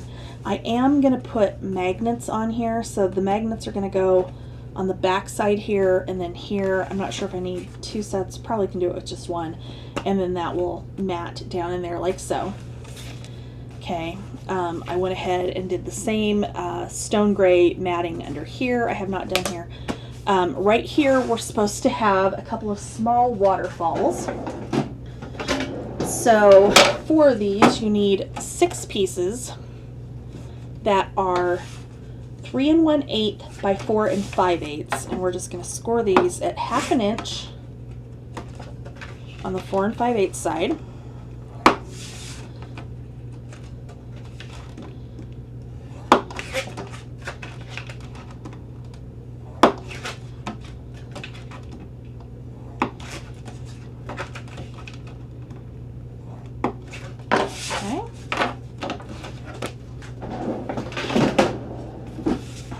So then we're just going to fold and burnish each one of these.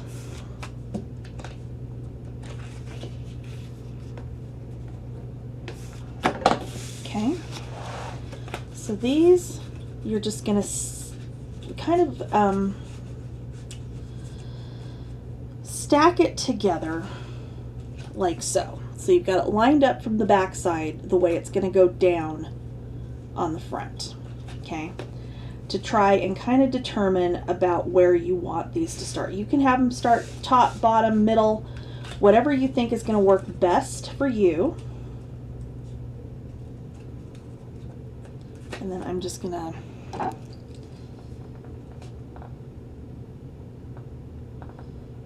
kind of eyeball and then draw a line where I want that one to start.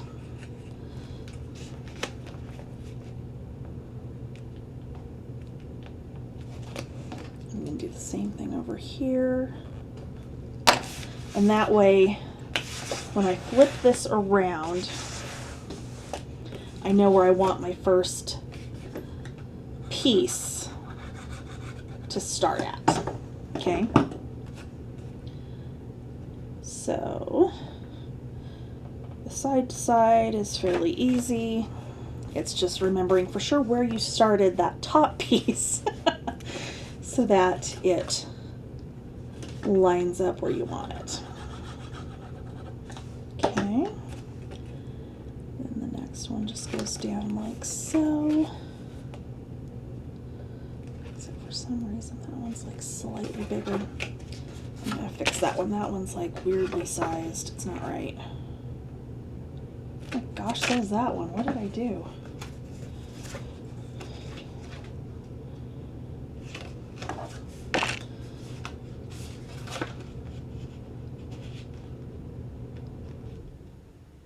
Why do I have like one weirdly small one? I don't know.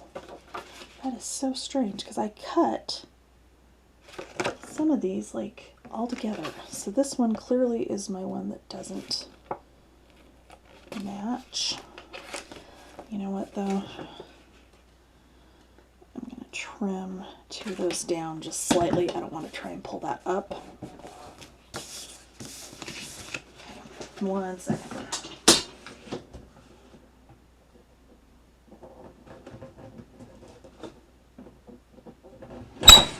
Ooh, that was a terrible noise.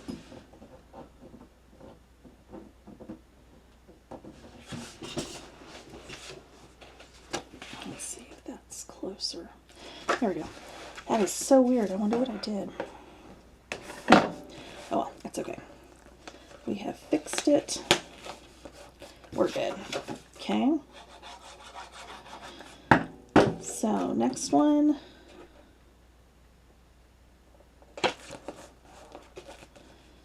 Okay. And then the last one, we're going to fold and burnish. But when we attach it, we're not going to attach it so that there's that tab. We're going to put that tab on top of the one above it. It's still like weirdly off.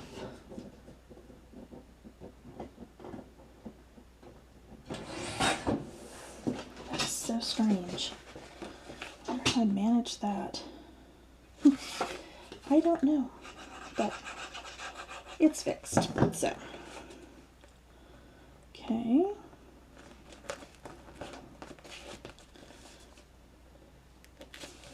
All right, so there's one side. These are all the same size, which they are. We're going to leave these as is. And find my line.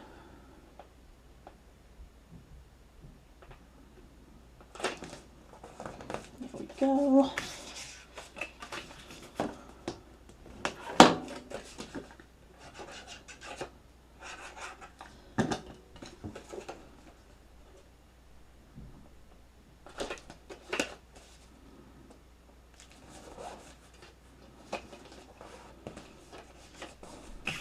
And then this one, we're going to do the same thing again, but we're going to attach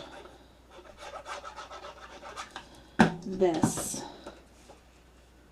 to the bottom of the prior flap.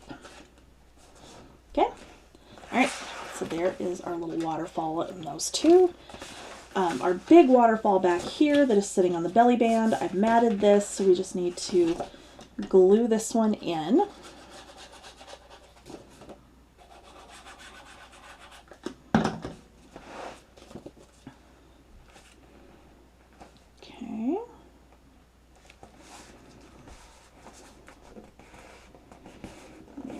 There.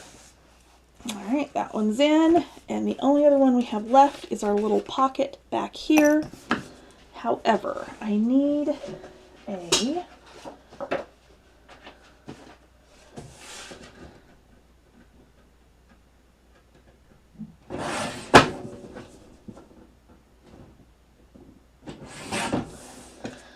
four by four mat that will get a cut apart on it after when I'm finished matting. Just to be able to slide this in. Get the D4 1/8. I must have. Yep, I did. Okay. Just to kind of set in here so we can figure out how far down we actually need to go with this, because we don't want it too far or it won't hold. So I'm going to go about right there. Okay.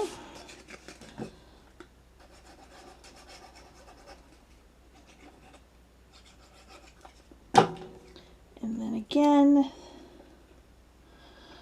we're going to eyeball this. It's about centered up right to left, and down it goes. Okay. So once that's dried, of course, then this will slide in here and hold that flap down.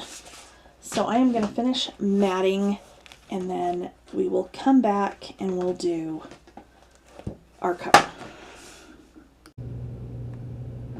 Okay, so inserts. So what I want to do for our insert here is I want to do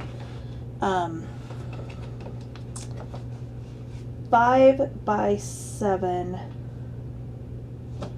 photo mat. So I've got another sheet of my cardstock, and you can get 4 5 by 7s out of one 12 by 12. So you're going to start at 5 inches and you're going to cut down to 7. Turn it 5 inches again, cut to 7, turn 5 inches, cut to 7, and that's what you've got left. And other than that, you have 4 5 by 7 mats. So those are going to get tucked in there. Our inserts for our pages themselves are going to be 8 by, I think I was just going to do 8 by 9. Let's try that, actually. And of course, these will end up getting matted, but my thought was these are going to go, of course, inside the pages.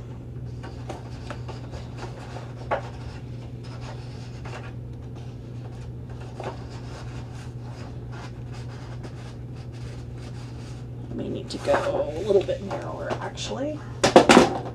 So let's go.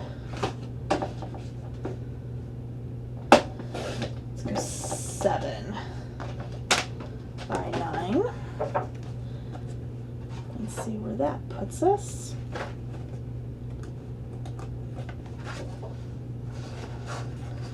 Okay. That'll work because that's going to slide all the way down in.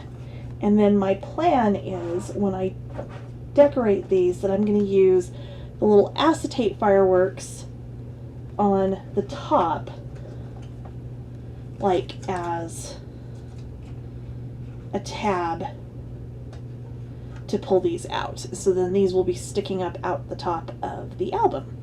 So that's how I'm going to do those. And I might take them down to 8.5 high. I just need to decide if I really want those standing up out of the top of the pages or not.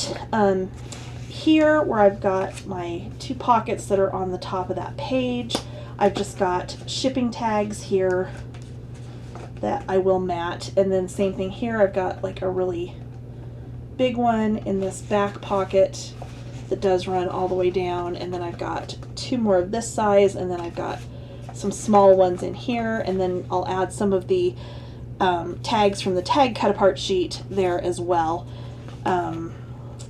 I've got my little layout here all done.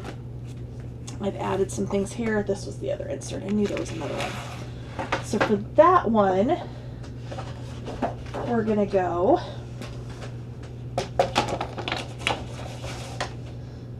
eight inches high and 6 inches wide. But we're gonna fold this in half.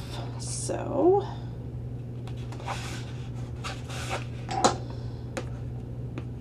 and yes, I just did that without the scoreboard, so be better than me. Do it with the scoreboard. And that we're just going to tuck in there like so. These are all good. I think I'm going to do one more 4x4 to tuck in here, and then add some photo mats in here as well. And I haven't decided if I'm going to do inserts in the acetate pocket yet or not. I might do just some basic photo mats, but I have not yet decided on those. So that's it. So next thing up is going to be the cover. Okay, so for the front, we're going to do something I designed a couple of years ago that I have called a frameless shaker. So you've seen infinity shakers where you just wrap it around the panel and, you know, everything kind of moves freely. This is kind of an upgraded version of that. So I'm going to show you with cardstock before we actually do it with the what you call it, acetate, so you can see what it is I'm doing. You're going to start with an 11 by 11 piece of acetate. We are going to score this at 1/2 inch and 1 inch, or I'm sorry, 1.5 inches. No, let's try that again. 1 inch and 1.5 inches. Okay. So I would score like so, turn it, 1 inch, 1.5. So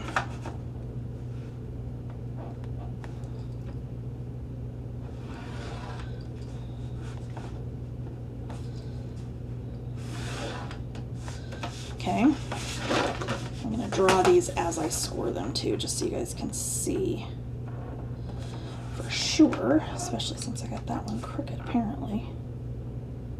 Doesn't surprise me in the least.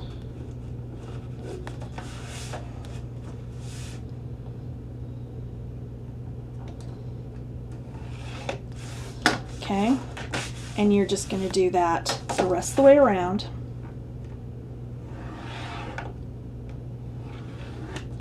So 1 inch, 1.5.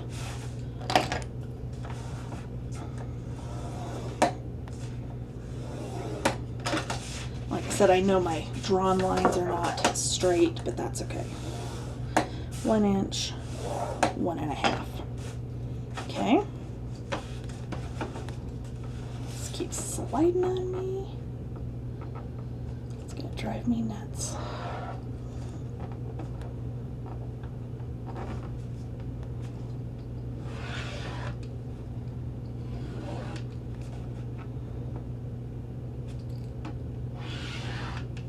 Okay.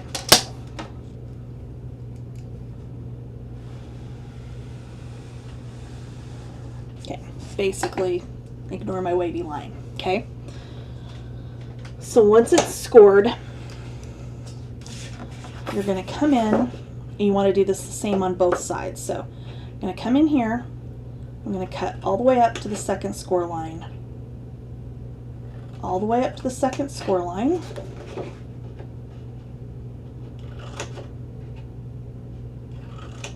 Okay. Turn it around, do the same thing on this side. Like I said, my actual scored lines and my drawn lines are not anywhere near each other. In a couple of spots, that's okay. We're doing it this way to give you an idea. Okay, so you've got that. You're then going to turn it the other direction and cut so that you're left with a little tab. Okay. So again, and again.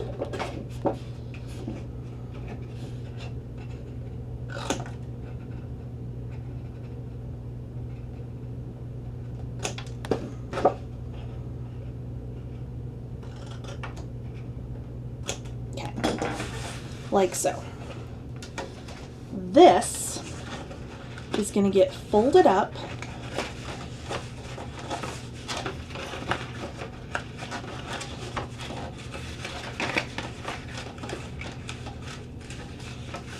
like so. Like I said, my score lines are not good on this. It's also not good cardstock, so that's what you get. Okay. We are going to have a piece of lightweight chipboard that will be matted, that will have our element for the front, that's going to come in here and it's going to be attached. So if you've got 2 of your 3 sides folded in like so, this is going to be underneath them so that you've got your shaker. Okay, so your shaker ends up being popped up and clear all the way around. Okay, so that's what we're going to do with the acetate. But before we do that, we want to cover this little piece of chipboard. I am using the star paper, which means unfortunately I'm going to lose my cut aparts, but you know what, it's okay.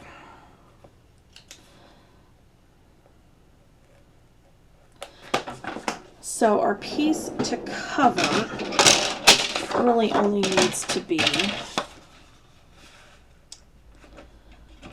9 by 9. Okay, because it's lightweight chipboard, so the thinner chipboard.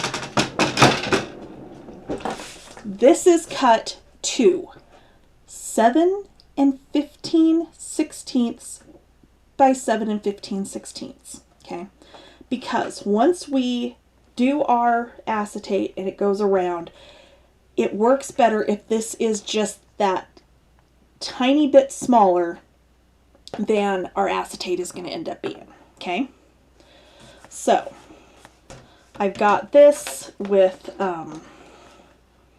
completely covered in tape so that when I put it down, it'll go down nice and smooth. If you want to glue it on, you can. Where it's lightweight, you really don't need to wrap it around the edges, but I'm going to anyway. Because lightweight chipboard you typically don't see. as it is. So we're going to go about there, and put that down, and then I'm going to burnish this down with my big bone folder if I can find it. Just make sure that's nice and adhered down, and then I'm going to just go ahead and wrap it around just like we did with our cover, only this time we're doing it with the pattern paper instead. The only difference is how I'm going to do these corners, because I don't want to cut them too far in. In lightweight chipboard, it is a little bit trickier to cut these corners off. So I'm going to do it like that, and I'm going to find my, we'll do 1/4 inch score tape. If I can find my end. Okay, there we go.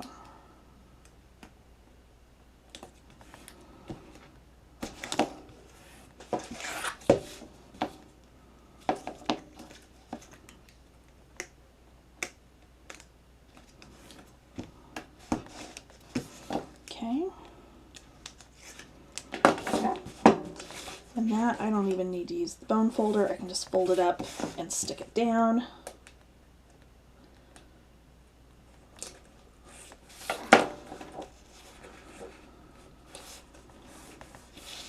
Okay, and then I can come from here and very carefully trim those off at a slight angle.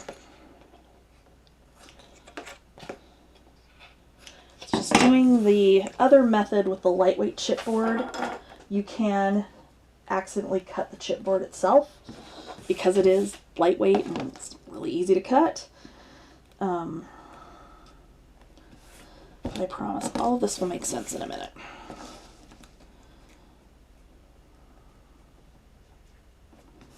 Okay.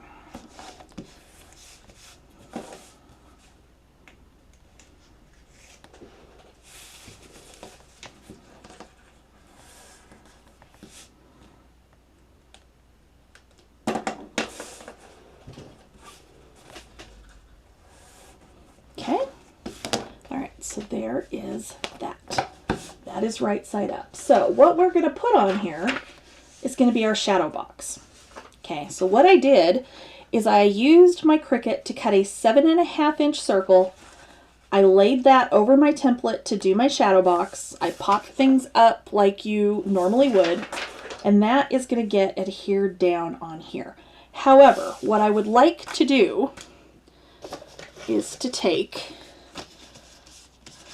foam squares, and anywhere I've got the foam behind the stickers and things on here is where I'm going to put them on the back, because it is vellum. If you look real hard, you'd be able to see them if we don't position them right. So they're going to be kind of random. Yes, you will kind of see this from looking in the side of the shaker. Ultimately, I don't think it's going to matter because it's going to be just kind of one of those wow things that I sincerely doubt most people, if any of you follow this tutorial and make this like this. And of course you could do this with any Doodlebug collection and with any Doodlebug Shadowbox kit. And I'm going to do it underneath some of these other pieces.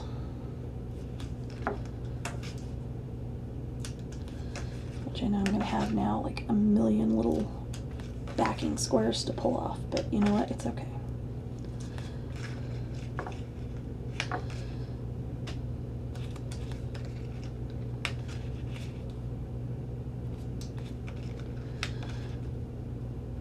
If this comes out the way I am envisioning, it's going to be really cute. And it's something I wanted to do with one of these for, I can't even tell you how long, like forever. Most of the time I'm like, no, I want to put the cute little shadow box frame in my craft room because I've got them all up on the soffit, so when I'm sitting at my desk trying to design things, I can turn and kind of sit back in my chair and see them. So this is just going to go on here.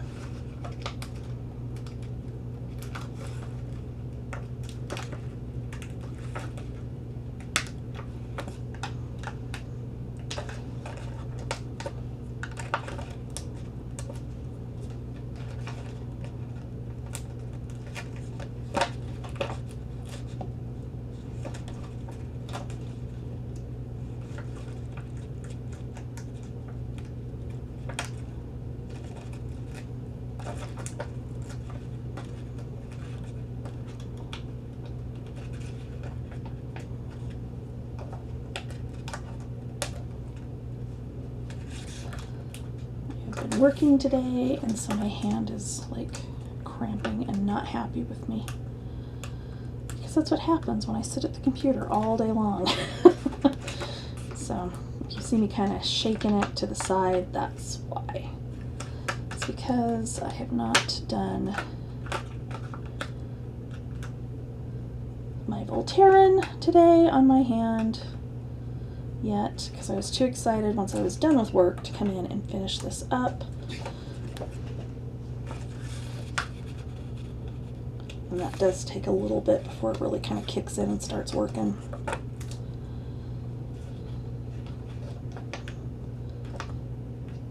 Those are both done.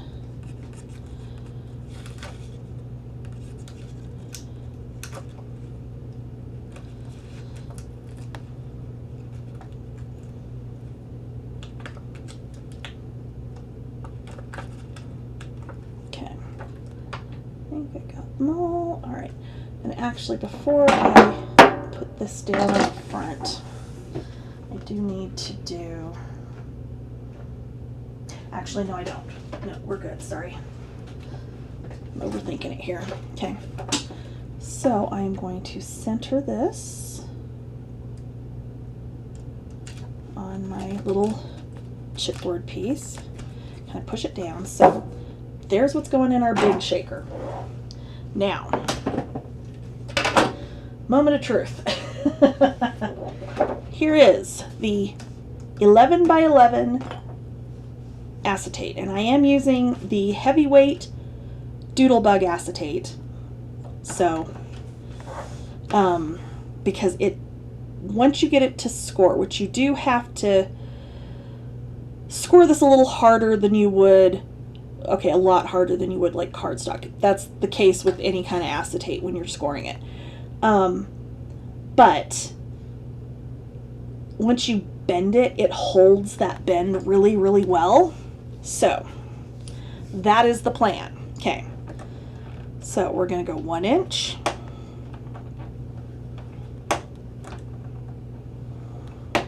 Okay, and 1.5. And turn. 1 inch.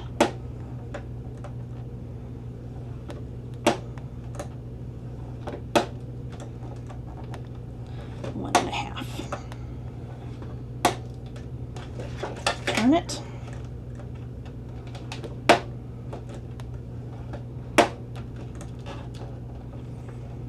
And the key here, because once you start scoring this, it tends to want to curl up on you and move. Really put pressure holding this into this corner, okay? I've done lots and lots of these, and that's the key to making sure this is going to come out straight.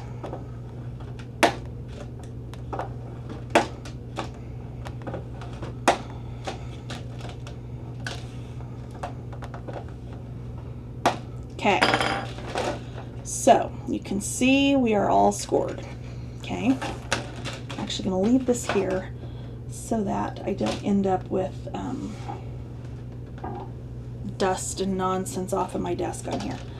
I am going to lay this in here to make sure this is going to fit and that my scoring is correct and we're good. Okay, so we're going to pick a side. Since this is square, it doesn't matter. And I'm going to cut up to the second score line. Okay.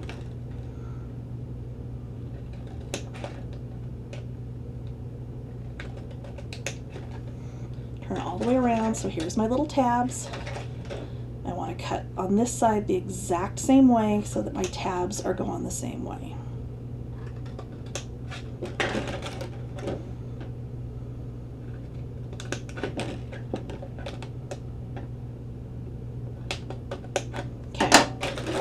So, tabs here, tabs here, okay? Then we're going to cut along the second score line to remove this little section here, okay? And then again, so that all you're left with is the one little tab, okay? So again, on the next side,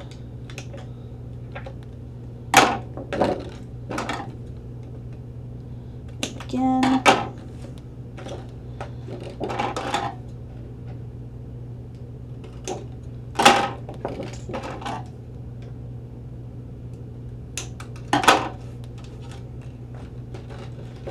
okay.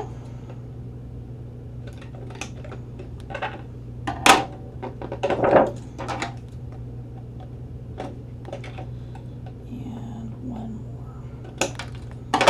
Okay. So we've got all of our tabs, we've got everything pretty much where it needs to be, okay? I am now going to take 1-inch score tape.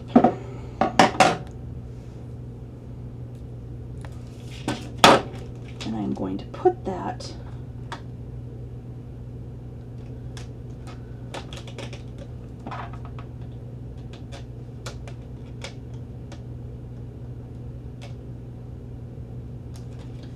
on my 1-inch tabs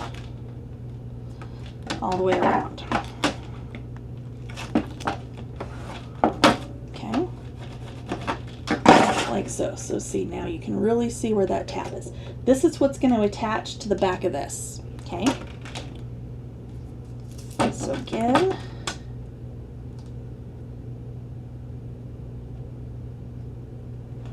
I'm trying really hard to do this without leaning over it and getting my head in the way.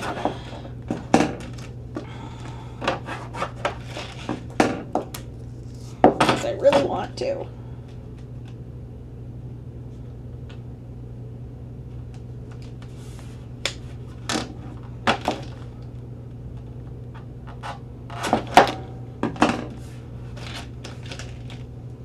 Okay.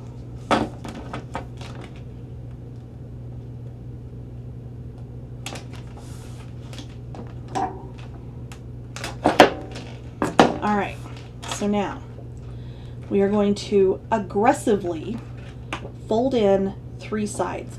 You are not at this point going to fold in your tabs, okay? So I am going to fold over and burnish.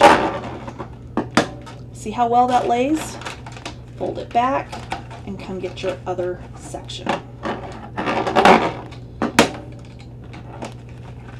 Stand that back up, and there is one side of your box. Okay? Go over here, do the same thing again.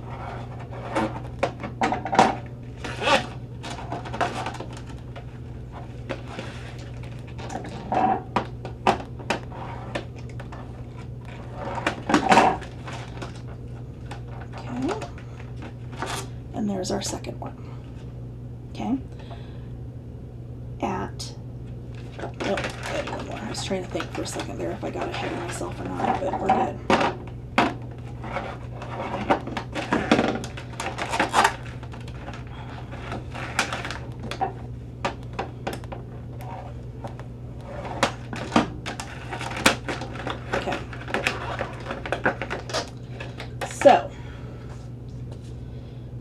first place we're going to adhere this is going to be on the bottom.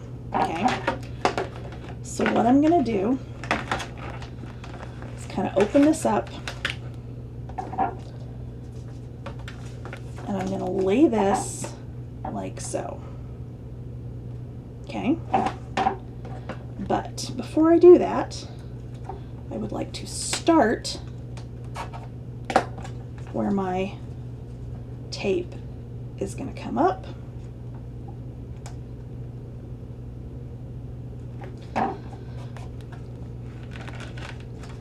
So that I can hold this steady while I pull that out. And there we go. We have one side attached. Okay. Now, the little tabs. The reason you don't want to really like burnish those tabs down is because we're not gluing these. And in order for our shaker fill to not seep out those little holes, you want them to be pushing against the outside of your box. Okay? So we are going to fold this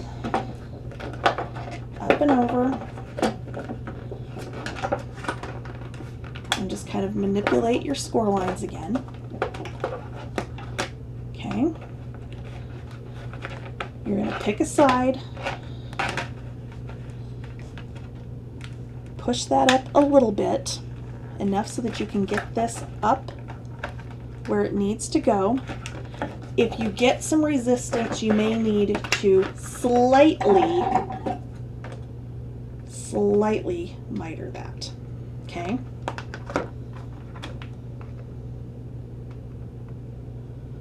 And I mean, we're talking like I don't know that you're even going to be able to see that. Actually, where'd it go? See, seriously, like that tiny. I don't know where that just went. Oh, there it is. Like, you see how tiny that piece is? That's literally all I took off of that tab. Okay.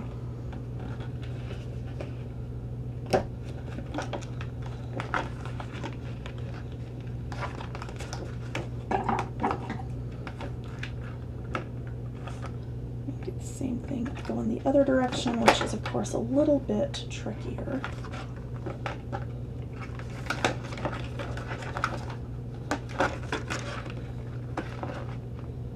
Actually, this one might be okay on this side. Okay.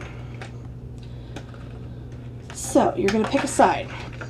You're going to kind of bend this in, but not too far. So see, hopefully you can see that. Okay, it's only in a little bit. Okay. So as I bring this piece up and over,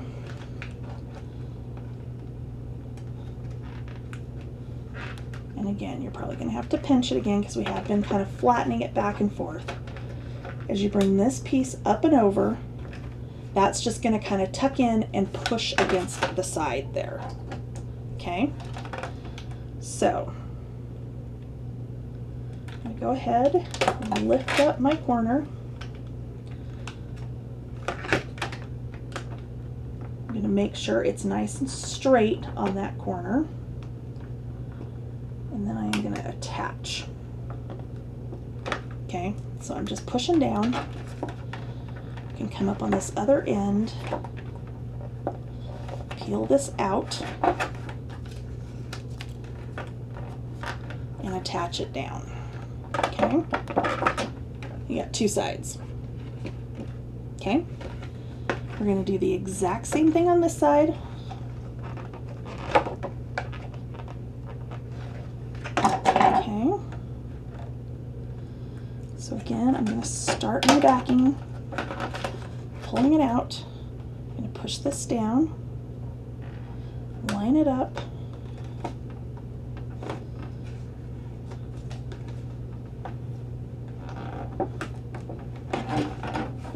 and at this point we can still get our hand down in here and really burnish this down. Okay, and there you go. Okay, now is the tricky part. The rest of this to this point Might seem a little bit intimidating. I promise you it's not that bad. First thing we want to do is we want to check our mitering on these.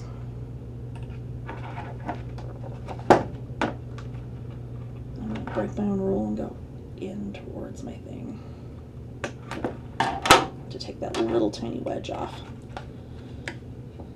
This one, yeah, it still needs it just a little bit.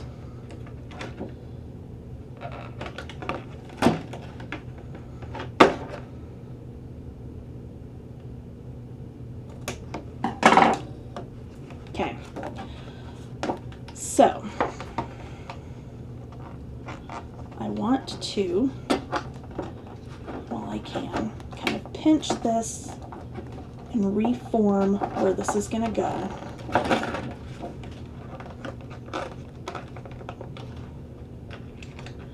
And you may need to even kind of tuck that down in to reformat, to reform that little edge, okay? Then we're going to add our shaker fill. This is the part where we need to start being incredibly careful because you don't want to dump this everywhere. Ask me how I know. Oh my lord, I have done it before. Okay. Like I literally just dumped some of it out right now. Okay. And knock that one over. Okay, so there's some. I'm going to add a little bit more of this one. I'm going to have to buy me some more silver because I absolutely love it. It is gorgeous. Okay. And then we're going to use our land that I love.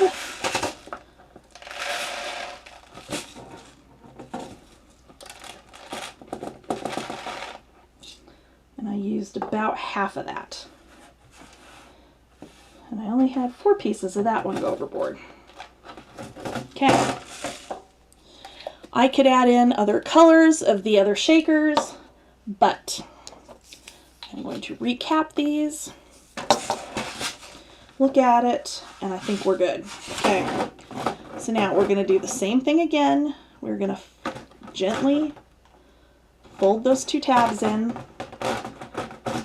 tuck them in, which is going to be probably the trickiest part of this, is getting them tucked down in there.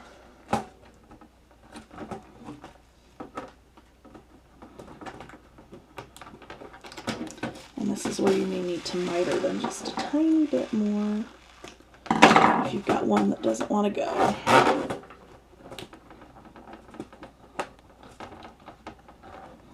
Okay. And then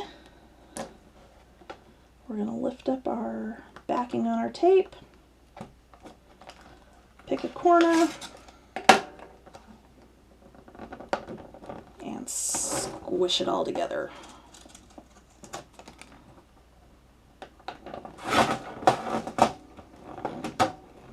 Okay. Now,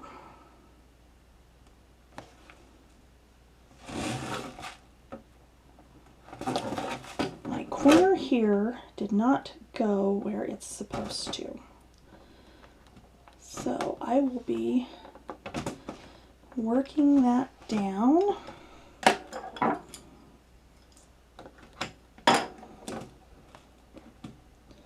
Where it's supposed to go, because it got caught up underneath my edge here. But I believe,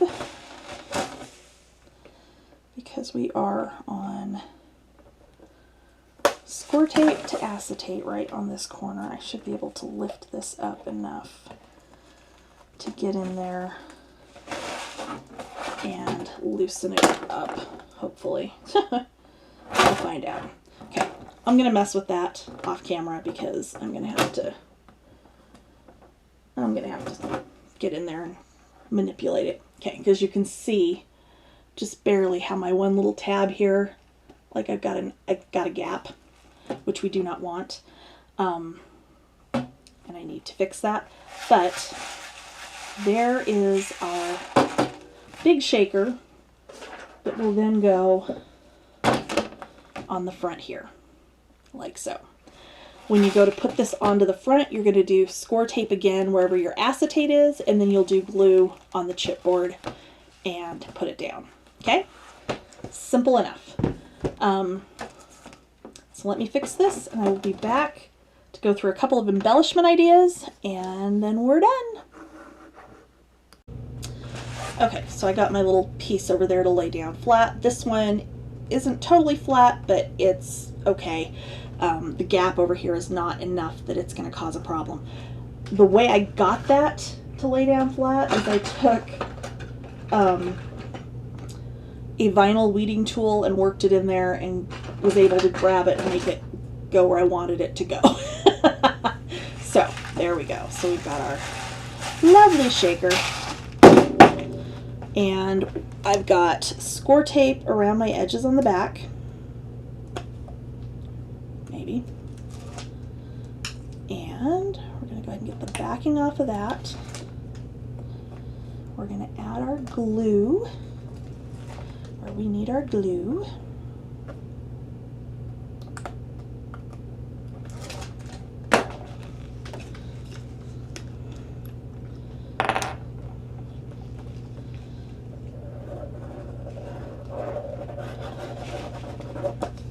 And go ahead and get this down on our cover.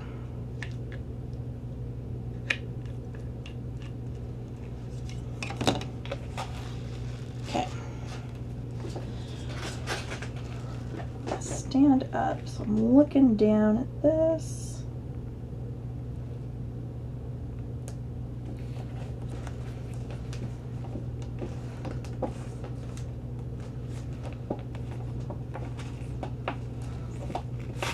And there you go. There is your cover. I love it. That came out almost exactly what I was envisioning. So I'm excited, and like I said, because it's the frameless shaker, you can see from all angles, none of your shaker fill gets hidden, so you're good to go. Alright, so inside, I've gotten everything matted in here. I used a lot of the border strips in different places, here and there. So like here I did the border strips up across the top. I did some there. I did some in here as well. I decided on my borders on my pockets here to just leave them that navy blue. I felt like it really kind of helped break things up. But my plan this entire time for these center pages, okay, has been to build a seam across the bottom here of some kind. And of course, you know, I'll space things out a little bit better. That one's not in the right pile. Hey, there's that one, or that one. You know, and kind of carry it all the way across here and fill in with, like, you know, kids and things, and possibly the little float there. Oh, where'd it go?